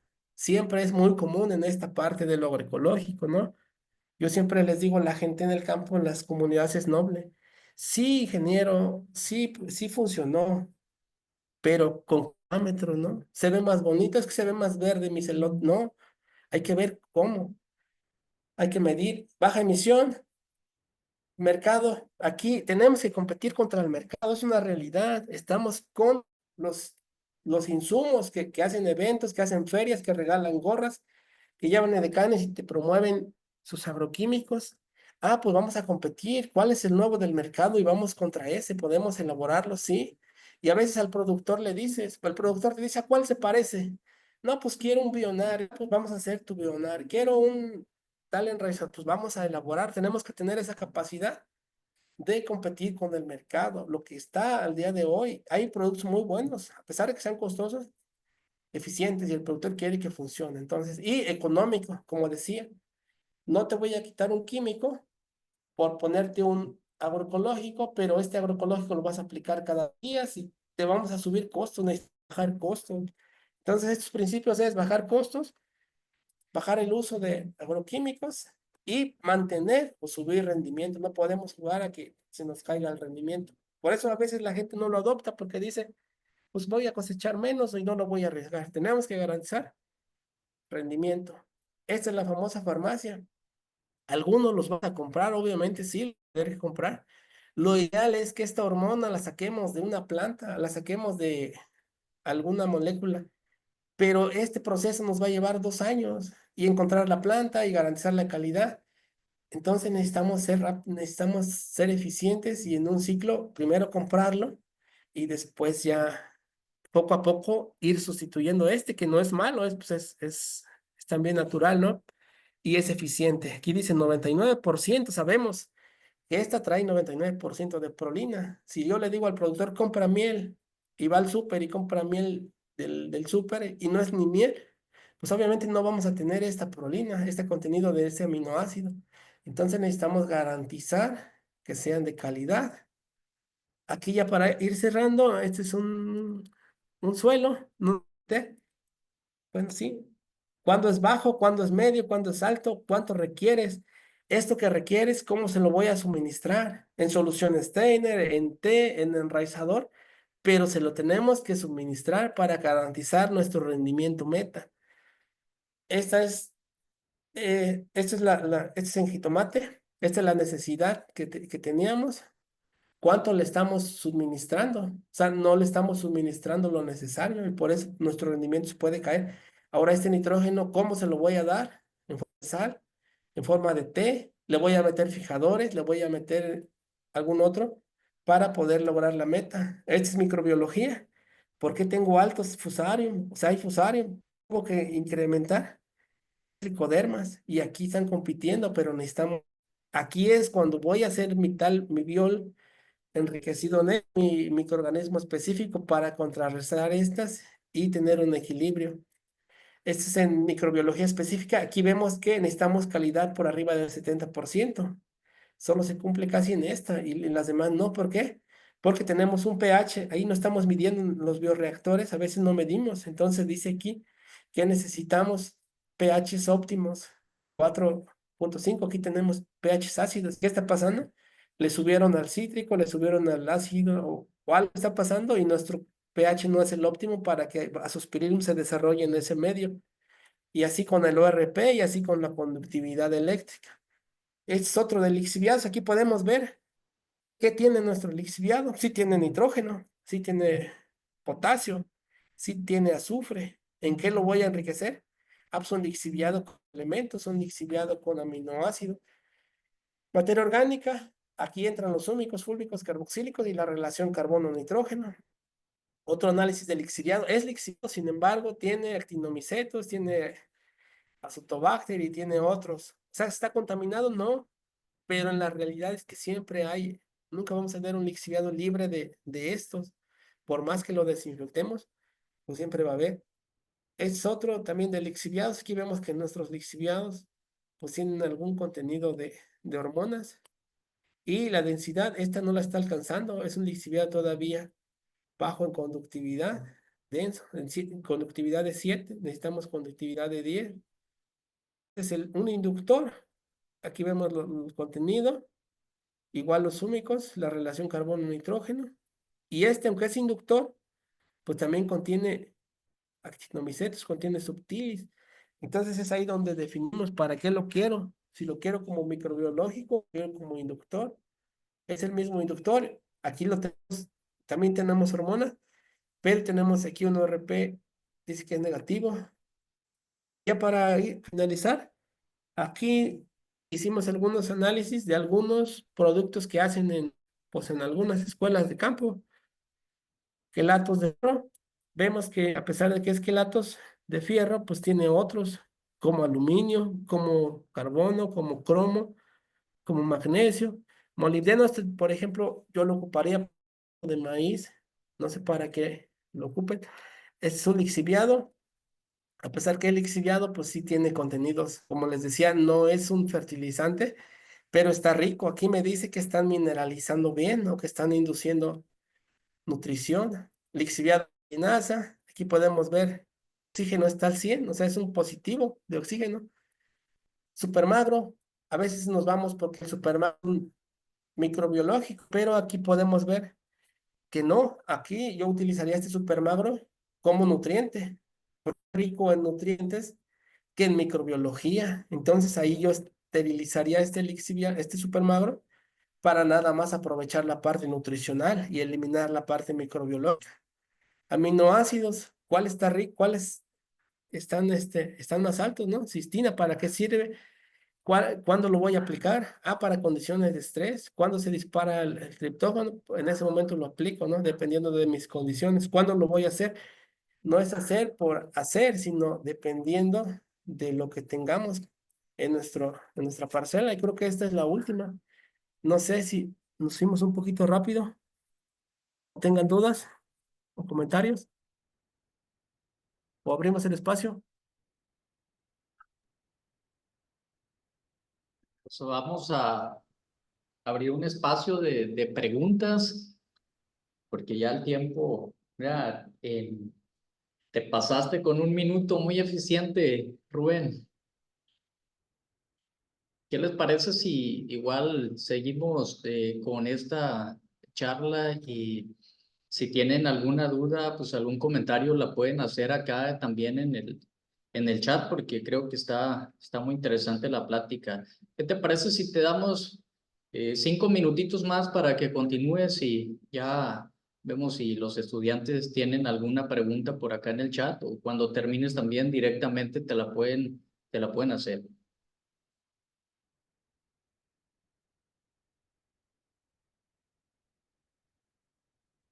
Yo creo que estuvo de maravilla y pues estas Ah, gráficas muchas entonces, veces, si quieres seguir comentando más relacionado a esta parte, porque yo creo que esto es muy bueno, ya que pues es parte fundamental de lo que encontramos en el agroecosistema y la mayoría de los estudiantes pues están llevando a cabo todos estos trabajos que sin duda, pues están fortaleciendo al trabajo final que tienen que entregar. Por acá en el chat creo que están algunos comentarios. La ponencia excelente, interesante, dice Juan Santiago, la cuestión operativa y cómo esto se debe hacer política pública es donde está la chamba. Dice Iván Lira, interesante, puedo participar. No sé a qué te refieres, Iván. A lo mejor querías hacer algún comentario. Si quieres, ahorita puedes realizarlo. Gracias, doctor. Ingeniero Rubén, muchísimas gracias por la información. De verdad lo seguimos desde que inició. Bastantísima información, bien interesante. Digo, Desde mi área también, digo, somos agrónomos. Yo con mi esposa somos ingenieros agrónomos especialistas en plantas, en fitotecnia. Y pues les podemos decir también que ese es un tema, como lo acaban de comentar ahorita los compañeros, que debería convertirse en política pública. ¿Sabes, ingeniero Rubén? Los municipios yo creo que todo el país impulsan mucho las actividades que tienen las empresas, Bayer, Syngenta, cuando llegan AgroScience, por ejemplo, ¿no? Que también trae productos biológicos, pero impulsan mucho el tema de los agroquímicos, de todo el tema que pues de cierta manera puede dañar el medio ambiente. Digo, si tratándose del medio ambiente hablamos porque la agroecología es uno de los pilares más importantes. Entonces a nosotros también nos suena mucho este tema porque nosotros enseñamos al productor y aprendemos mucho de él, claro. Sin embargo, como agrónomos, les enseñamos también a veces que las compostas, los lixiviados, deben de corregirse aplicando sales minerales, metiéndole algunos otros elementos que van a apoyar pues al desarrollo del cultivo. Es lo que a veces los compañeros, y no lo digo por los compañeros de aquí del grupo, más bien por los compañeros agrónomos que están allá afuera, que nos han dicho, ¿sabes qué? Pues no, aquí nosotros, pues estamos para aplicar agroquímicos, algunos otros, alguno como nosotros, que no, bueno, hay que mediar esa situación, pero siempre les decimos que pues podemos ir de la mano con los productos químicos, siempre y cuando estos no se usen indiscriminadamente. Para mí lo que acabo de leer es un tema bien importante porque resulta que al productor le enseñamos pH y es una parte fundamental. Después, cuando él conozca que puede medir conductividad eléctrica, caray, es algo buenísimo porque les apoyaría a ellos muchísimo en saber la disponibilidad a lo mejor y pues con base a su temperatura, ¿verdad? Del suelo, porque pues a lo mejor nos define si hay si hay mucho fertilizante, si hay muchos minerales o algo. Y bueno, el otro que es de la oxidación, este, ORP creo que así lo comentabas, nosotros no lo hemos aplicado de verdad, así como que en campo, como que una capacitación, no, pero sí, nada más mi participación era esa. Inge, te agradecemos mucho la información porque nos vuelves a la vida el tema de enseñarle al productor todos estos parámetros que pueden ser medibles. El no utilizar los lixiviados de composta directamente en hortalizas porque pueden llevar salmonela, porque pueden llevar muchos otros patógenos. Es una situación muy interesante porque el productor campesino, el productor en campo es el primero que prueba sus alimentos.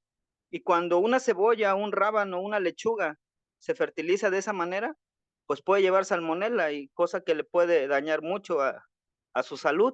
Y de repente uno dice, soy productor del campo, pero como natural.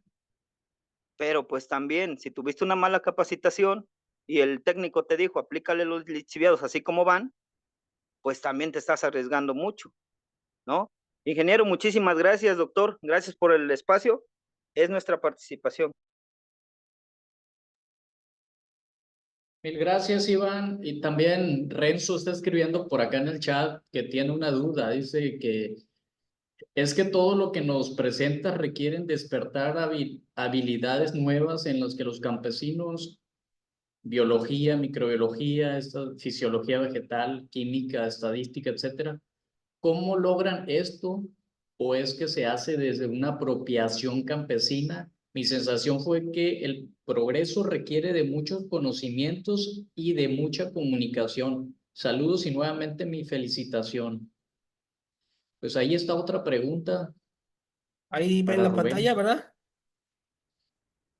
Sí, Sí, pues sí, como bien lo comentaba, es integral y la base pues está fundamentada en el productor, en donde él se apropia y dice, esta es mi necesidad y de la mano con el investigador, con el científico, vamos a ir caminando y pues entra el modelo complejo, que es primero agricultura de conocimientos integrados. El productor a su nivel tiene que hablar de pHs, de conductividades, de mediciones para irse apropiando. Y ya en el manejo, Por eso veíamos, tenemos que ir más allá de la agroecología, porque si se fijan en algunos conceptos rompemos con lo de la agroecología, porque algunos son monocultivos, porque en algunos no se utiliza la diversidad.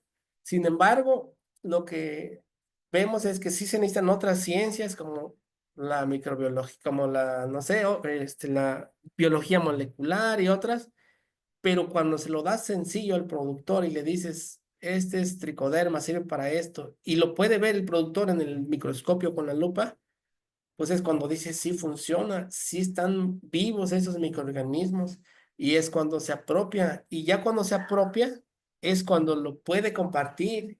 Vente vecino, vente compañero, vamos a un taller y vamos a entrarle, y es cuando se va difundiendo, cuando se va masificando, como se planteaba al principio. Es complejo, sí, es complejo, porque estamos en contra de lo convencional, lo que decía el compañero anterior, ¿no?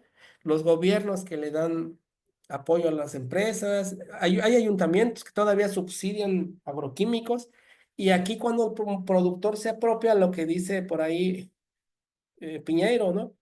Es el biopoder campesino. A mí ya no me vas a dar el apoyo que tú quieres. Yo necesito equipos de medición. Yo necesito un tambo para almacenamiento del lixiviado. Yo necesito algo para inocular. Es cuando ya se revierte y cuando el productor dice, necesito este apoyo. Es complejo, sí, pero sí se ha establecido. No, no, por ahí no pasé unas gráficas, pero en varios municipios se ha impactado. A ver, productores, vayan al ayuntamiento y pidan esto, y se establecen trampas y se subsidian apoyos desde los estados también. Es complicado, sí, pero necesitamos nada más que se apropien y que lo hagan suyo. Esto no es del ingeniero, esto no es del técnico, esto es mío. Mis trampas son mías, porque muchas veces pasa, ¿no? Es que el investigador no ha venido a ver las trampas que pusieron, ¿no? No, son tus trampas, es tu parcela y tienes que estar tú al pendiente. Y ahí entra la parte integral. No puedo ir a contar, pero mando a mi niño. No puedo ir a alimentar las lombrices, pero mando a mis hijos. Entonces es un modelo integral en donde se va, pues primero desde la familia, desde los vecinos, y otra parte que nos hemos encontrado es el individualismo campesino. Hermanos que no se hablan, vecinos que son del mismo ejido y no se hablan y no se comparten. Entonces aquí es una visión más global, y que llega el huracán y impacta parcelas de sembrando vida, de producción para el bienestar, parcelas que, pues todas, o sea, no hay límites geográficos ni para las plagas, ni para los fenómenos, ¿no? Entonces aquí es un modelo, pues sí, más integral.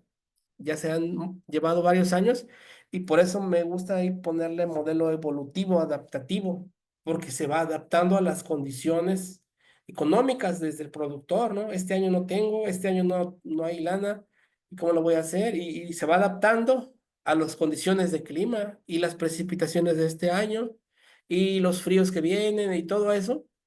Pues sí se requiere de mucho estar monitoreando, de mucho estar en la parcela y al pendiente de lo que está aconteciendo en el campo. Y en función de eso, hacer nuestras fórmulas. Por ahí decíamos, trajes a la medida que se confeccionan en cuestión de horas. Nos cayó una granizada y ¿qué vamos a hacer? Y hoy vemos y mañana aplicamos. O sea, es inmediato para que podamos tener resultados y no cerrarnos a que es puro agroecológico. Como pudimos ver, hay condiciones diversas, desde lo más pobre del país, aplicado con bomba, con aspersora manual, hasta aplicado con avioneta. Es agroecología, sí, porque se están implementando prácticas, porque se está conservando parte de lo que decía al principio, ¿no? Lo que dice la FAO, social, económico y ambiental. Pues si se cumple uno de esos principios y se está aplicando y se está beneficiando la parte ambiental y la parte económica, pues sí, un productor solito puede hacer agroecología, aunque no haya diversidad y aunque no sea sistema milpa, pero pues está viendo la parte ambiental y mejorando y conservando algunos organismos benéficos o algo así. Y lo importante también es medir. Productor, vas a cosechar tanto. ¿Te gustaría otras 2 toneladas más, otras tantas toneladas más? Y cuando lo ponemos sobre la mesa, a ver en qué te estás gastando mucho dinero. No, pues en esto. ¿Quieres bajar? Sí. Y de ahí partimos, adaptar los planes en función de las necesidades, pero sí medir constantemente. Productores que se vuelvan científicos y que estén ahí con método científico, observación, medición, para que podamos ver que sí funciona. Excelente, Rubén. Pues agradecerte la participación. Lamentablemente se nos ha agotado el tiempo para esta presentación. Vamos a continuar sin primero, pues démosle una buena reacción por acá, un fuerte aplauso, un pulgar arriba. Ahí cualquier comentario, pues igual ya creo que también se ha compartido el correo del ponente para aquellos que quieran tener más información. Estaban también preguntando acerca de si se podían compartir esa información. Claro que se va a compartir. Pues muchas gracias por esta participación y pues vamos a continuar porque todavía nos queda un tema por acá de hongos entomopatógenos de lo cual les voy a hablar. Si me permiten, voy a compartirle la pantalla. Nada más estamos esperando que Rubén deje de compartirnos la pantalla. ¿Cómo pues algo para dejar de compartir? Ah, ya vi. Listo, ahí quedó Rubén. Entonces ahora yo voy a presentarles lo que he estado, lo que se ha estado haciendo por acá con esta parte de los hongos entomopatógenos. Me dicen si alcanzan a apreciar mi pantalla.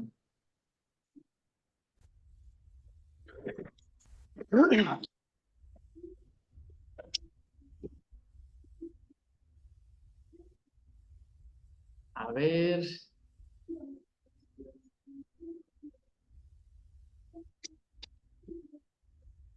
Pues como les mencioné, vamos a seguir con el tema de hongos entomopatógenos. Creo que por acá está. Una solución biológica para el control biológico de insectos y plagas en la agricultura sostenible.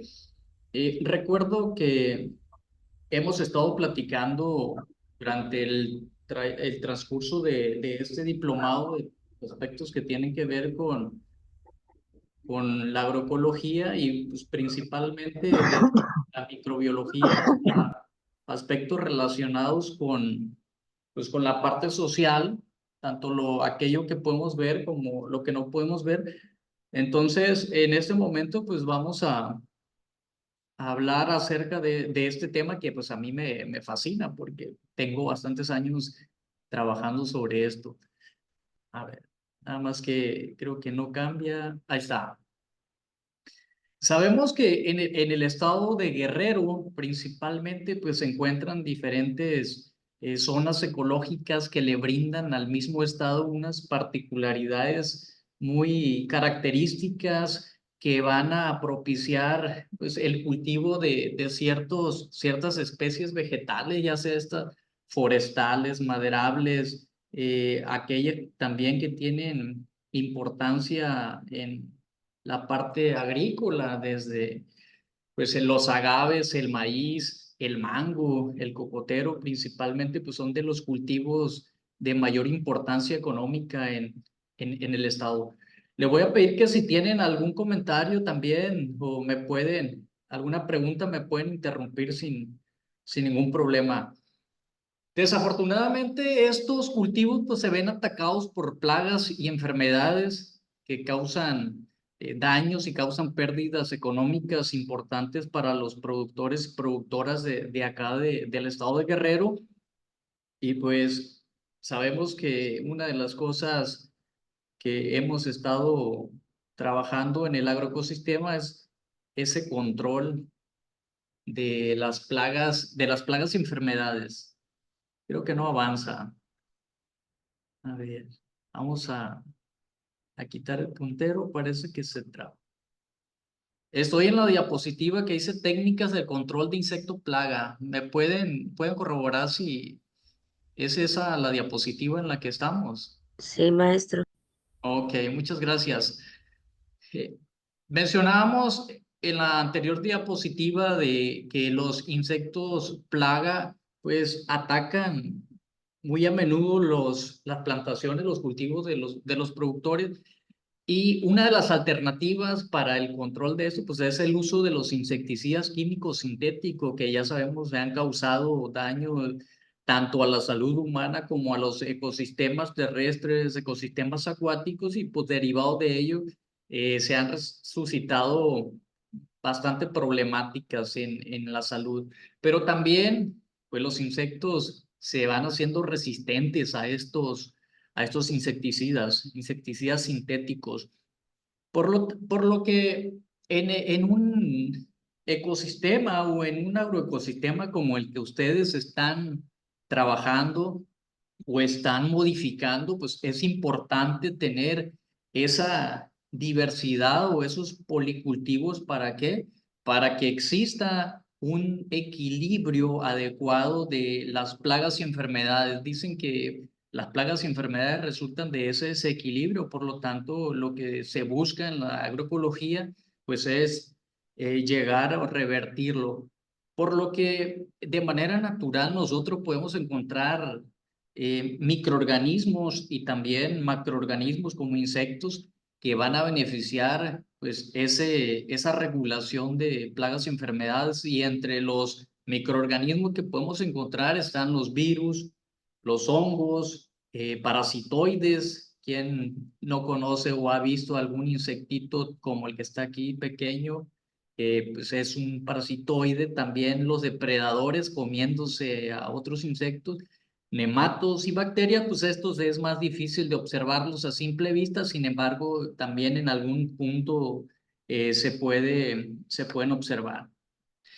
Ya mencionamos bastante de los insectos plaga. Yo les voy a pedir que en el chat me escriban para ustedes qué son los insectos plaga, qué, porque hablamos bastante de esto, cuándo se considera una plaga. Los insectos están desde millones de años, incluso llegaron primero que nosotros aquí a la Tierra, y quizá ellos nos consideran a nosotros como una plaga porque pues poco a poco les vamos haciendo daño.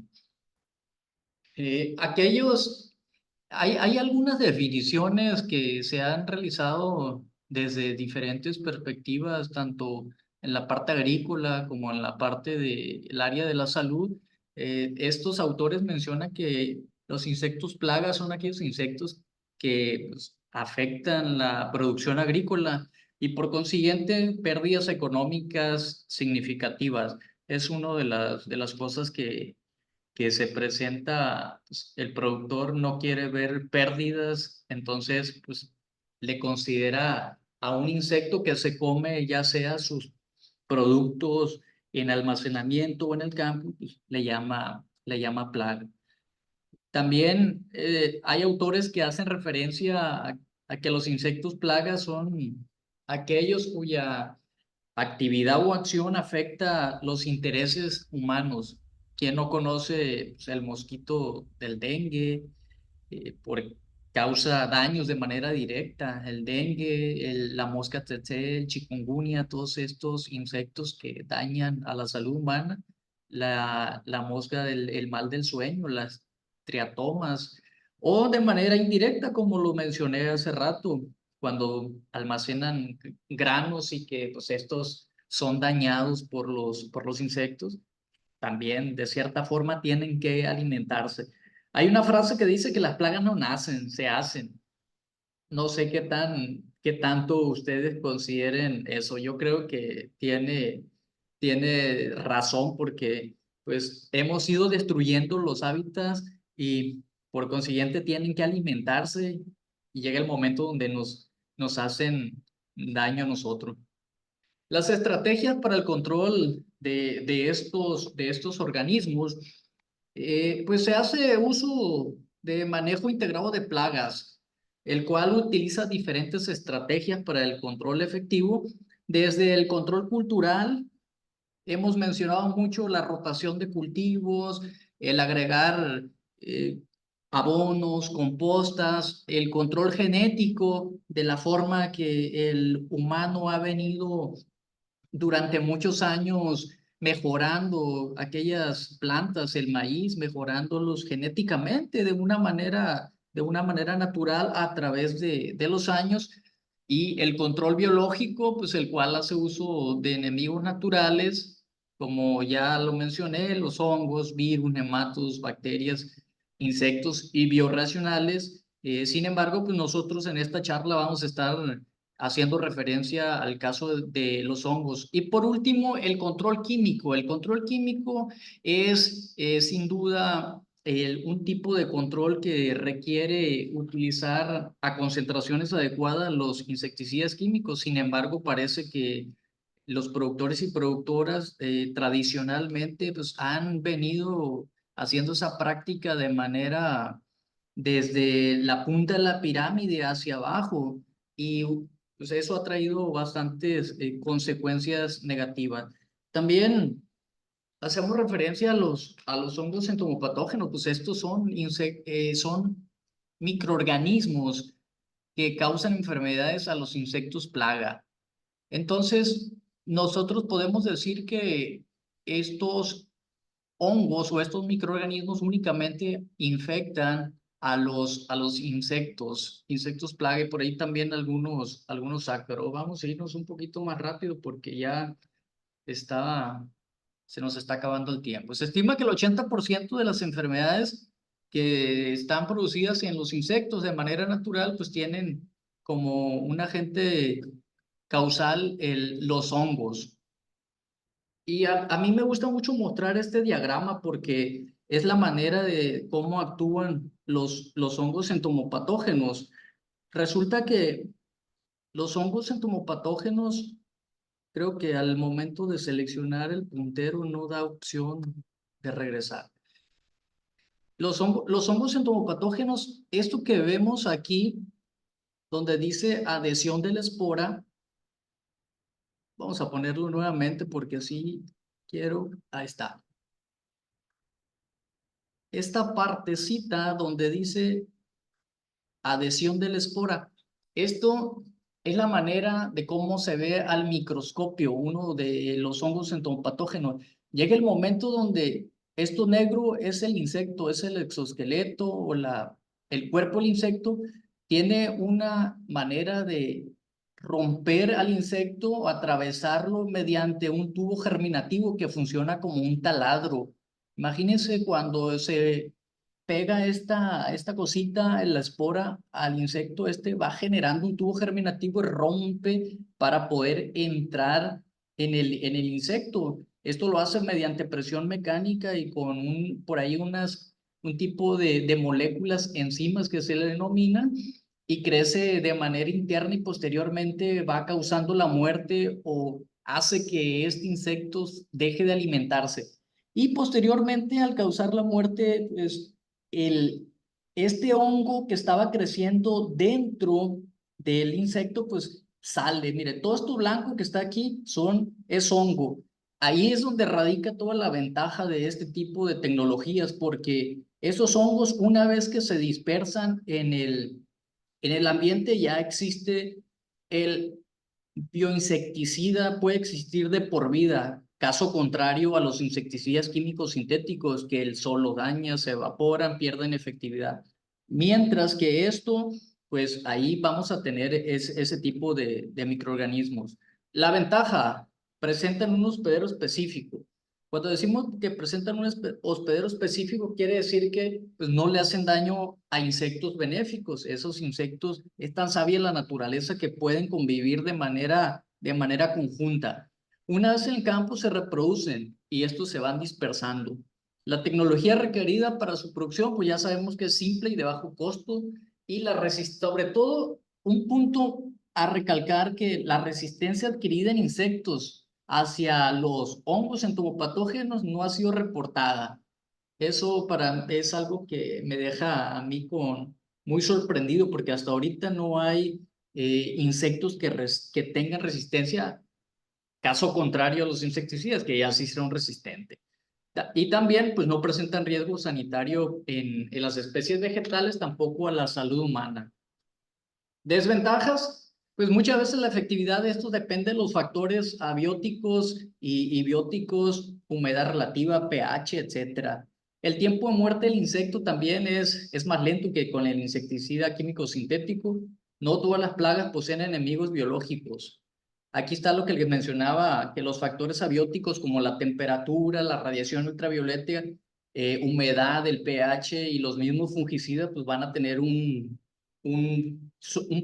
algo tan importante para que estos puedan sobrevivir, así como nosotros, la temperatura, de repente nos deshidratamos, el sol, por ahí algunos nos hace más la insolación que otro. Y este es un video, pero lo vamos a, no lo vamos a, bueno, lo vamos a poner. A ver, nada más que, no sé si tengan alguna duda. Este videíto a mí siempre me gusta ponerlo porque es una de las formas como también van atacando a los insectos, pero creo que todavía está media lenta mi computadora. Existen casos de éxito en control biológico acá en México y en todo el mundo con hongos entomopatógenos. Sabemos que el Centro Nacional de Referencia de Control Biológico que se encuentra en Tecomán, Colima, pues tiene bastante aislados de estos microorganismos, entre ellos Beauveria, Metarrhizium, etcétera, y que han sido efectivos contra algunos insectos plaga, como por ejemplo este Metarrhizium, pues ha sido muy efectivo para el control de la langosta, que hace rato hizo referencia también Rubén. Y esta tecnología se ha transferido a diferentes empresas, tanto empresas privadas como de organismos. Entonces, todos estos microorganismos pues han sido reportados que tienen efecto positivo para el control de plagas. Otro caso es el del pulgón café de los cítricos, un hongo llamado Isaria, que ha controlado el 90% de la población, y esta tecnología se ha transferido al estado de Puebla, una empresa del estado de Puebla, también a otra de Veracruz. ¿Y qué estamos haciendo por acá en el laboratorio Ceibas de Guerrero? Pues estamos produciendo estos hongos entomopatógenos mediante métodos artesanales y de bajo costo. ¿Y cómo lo hacemos? Pues simplemente vamos y traemos muestras de suelo. Posteriormente, ese suelo lo colocamos en un recipiente de plástico, le agregamos ahí agua destilada estéril y posteriormente se le colocan unos gusanitos que, no sé, recuerdo que también se los mostré cuando vinieron acá al evento presencial, y ya esos gusanitos pues funcionan como un atrayente de estos hongos entomopatógenos. Y de esa manera es como nosotros los vamos aislando del suelo. Pero lo más importante pues es identificarlos y conservarlos y ya posteriormente utilizarlos para el control biológico de plagas. También, pues todo esto requiere cierto grado de aspecto científico, que necesitamos saber con certeza qué tipo de microorganismos estamos trabajando para no meter un microorganismo que cause alguna enfermedad a las plantas. Y de esta manera nosotros vamos seleccionando los hongos entomopatógenos. Sí, perdón. ¿Alguna pregunta? Ok, entonces estos microorganismos los podemos utilizar contra diferentes plagas, tanto de cuerpo duro como por ejemplo esos coleópteros o mayates que le llaman comúnmente. Utilizamos el tratamiento uno, por ejemplo, es un hongo que se aisló de la Costa Grande, así, de la Costa Chica, todos estos tratamientos, y vamos determinando cuál de estos hongos, cuál de este tratamiento es mejor para matar el picudo del cocotero. Y de esa forma vamos seleccionando el microorganismo más eficiente, el que mate más rápido, el que tenga mayor porcentaje de mortalidad sobre los insectos, pues ese lo vamos seleccionando. Lo mismo pasa el control de insectos de cuerpo blando, como son pues, los gusanos, los thrips, las mosquitas blancas, algunos pulgones, que esto pues, se hace el mismo procedimiento. A ver, creo que otra vez se hace el mismo procedimiento y podemos ir analizando los mejores tratamientos para posteriormente propagarlos a escala masiva. Les mencionaba que una vez que se tienen seleccionado todos estos tratamientos, pues de cierta forma los tenemos que propagar, tenemos que hacer un insecticida, un formulado. Y una de las maneras más económicas y rentables, pues es utilizar el sustrato arroz para la producción de estos microorganismos. Aquí en este esquema, si se dan cuenta, en el paso 1 dice lavar el arroz, tenemos que lavarlo para quitar las impurezas. Posteriormente le agregamos 300 gramos de arroz a bolsas de policeda. Este mismo arroz, pues es como si estuviéramos haciendo un paso para el precocido, así como nosotros cocemos arroz en la casa, la única diferencia es que los metemos en bolsa. Y ya posteriormente, pues sellamos las bolsas, las metemos a esterilizar para que le baje la carga microbiana y no se contamine, las dejamos enfriar y posteriormente pues vamos obteniendo el hongo que queremos propagar de la caja Petri, lo obtenemos y lo inoculamos en el arroz ya previamente frío y posteriormente se deja incubar y queda de esta manera ya con el crecimiento del hongo completamente en el arroz.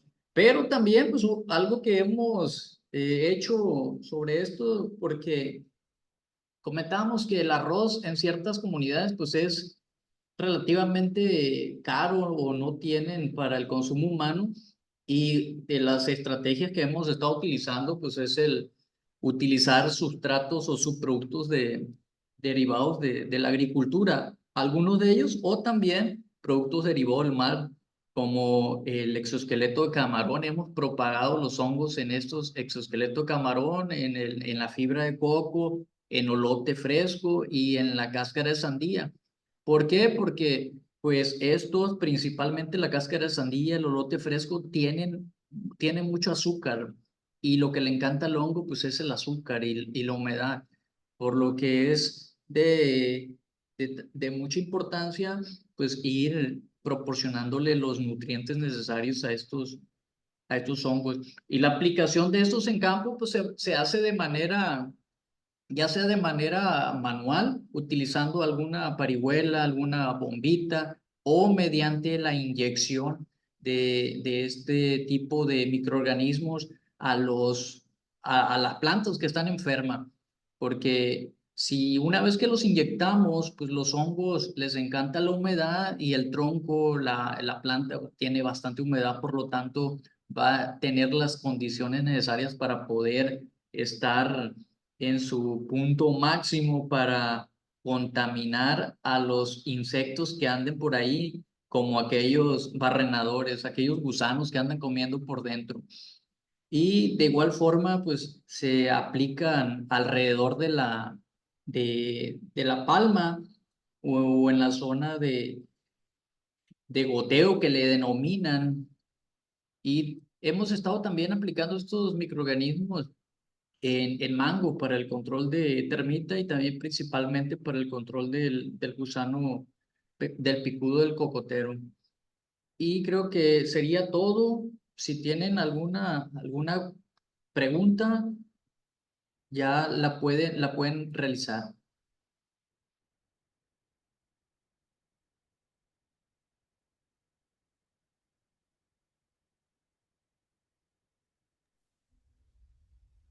Adelante, vengan las preguntas, dudas, comentarios.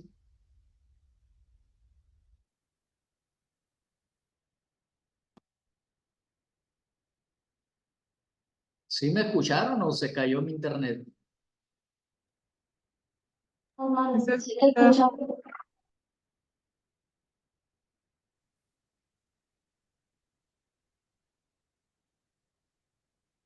Y pues por ahí le vamos a dar una sorpresita para cuando sea el encuentro presencial. No sé si haya por acá en el chat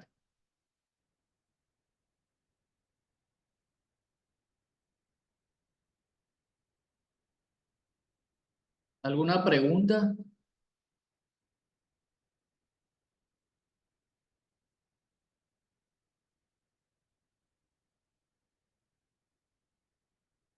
Creo que Alma levantó la mano.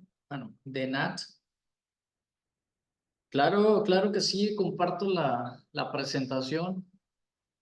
Nat Flores. Gracias, Manu. Sí, es súper interesante el tema y me interesa replicarlo por acá.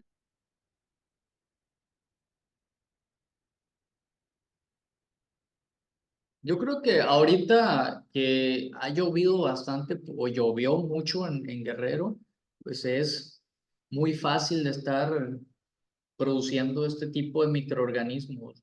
Hace poco Julio Onofre me compartió un video donde ellos propagaron hongos zetas y pues ahorita los hongos zetas también como requieren bastante humedad y hay mucha humedad en el ambiente, es fácil de producirlos.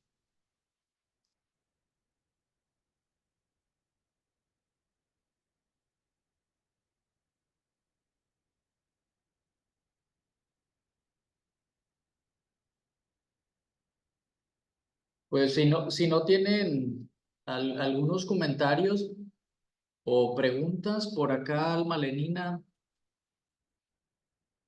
dice, puede que sí tenga preguntas, pero de momento no. Apenas estoy procesando toda la información y ordenando las ideas y los apuntes.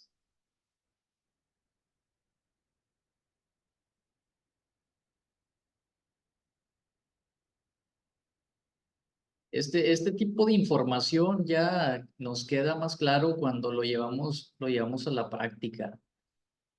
Ya cuando estemos realizando por ahí este tipo de acciones, yo creo que nos va a quedar más claro. Algunos somos más prácticos, otros más visuales, entonces pues vamos a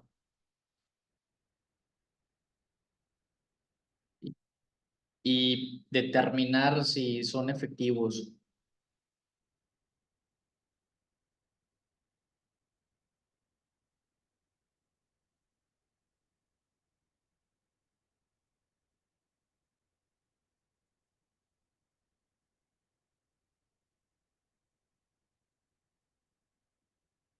Bueno, pues entonces, ¿algún comentario parroquial, compañeras?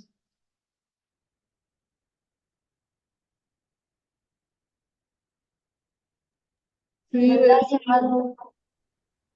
Ahí adelante, Naye. Nada más yo iba a decir que sin detalle.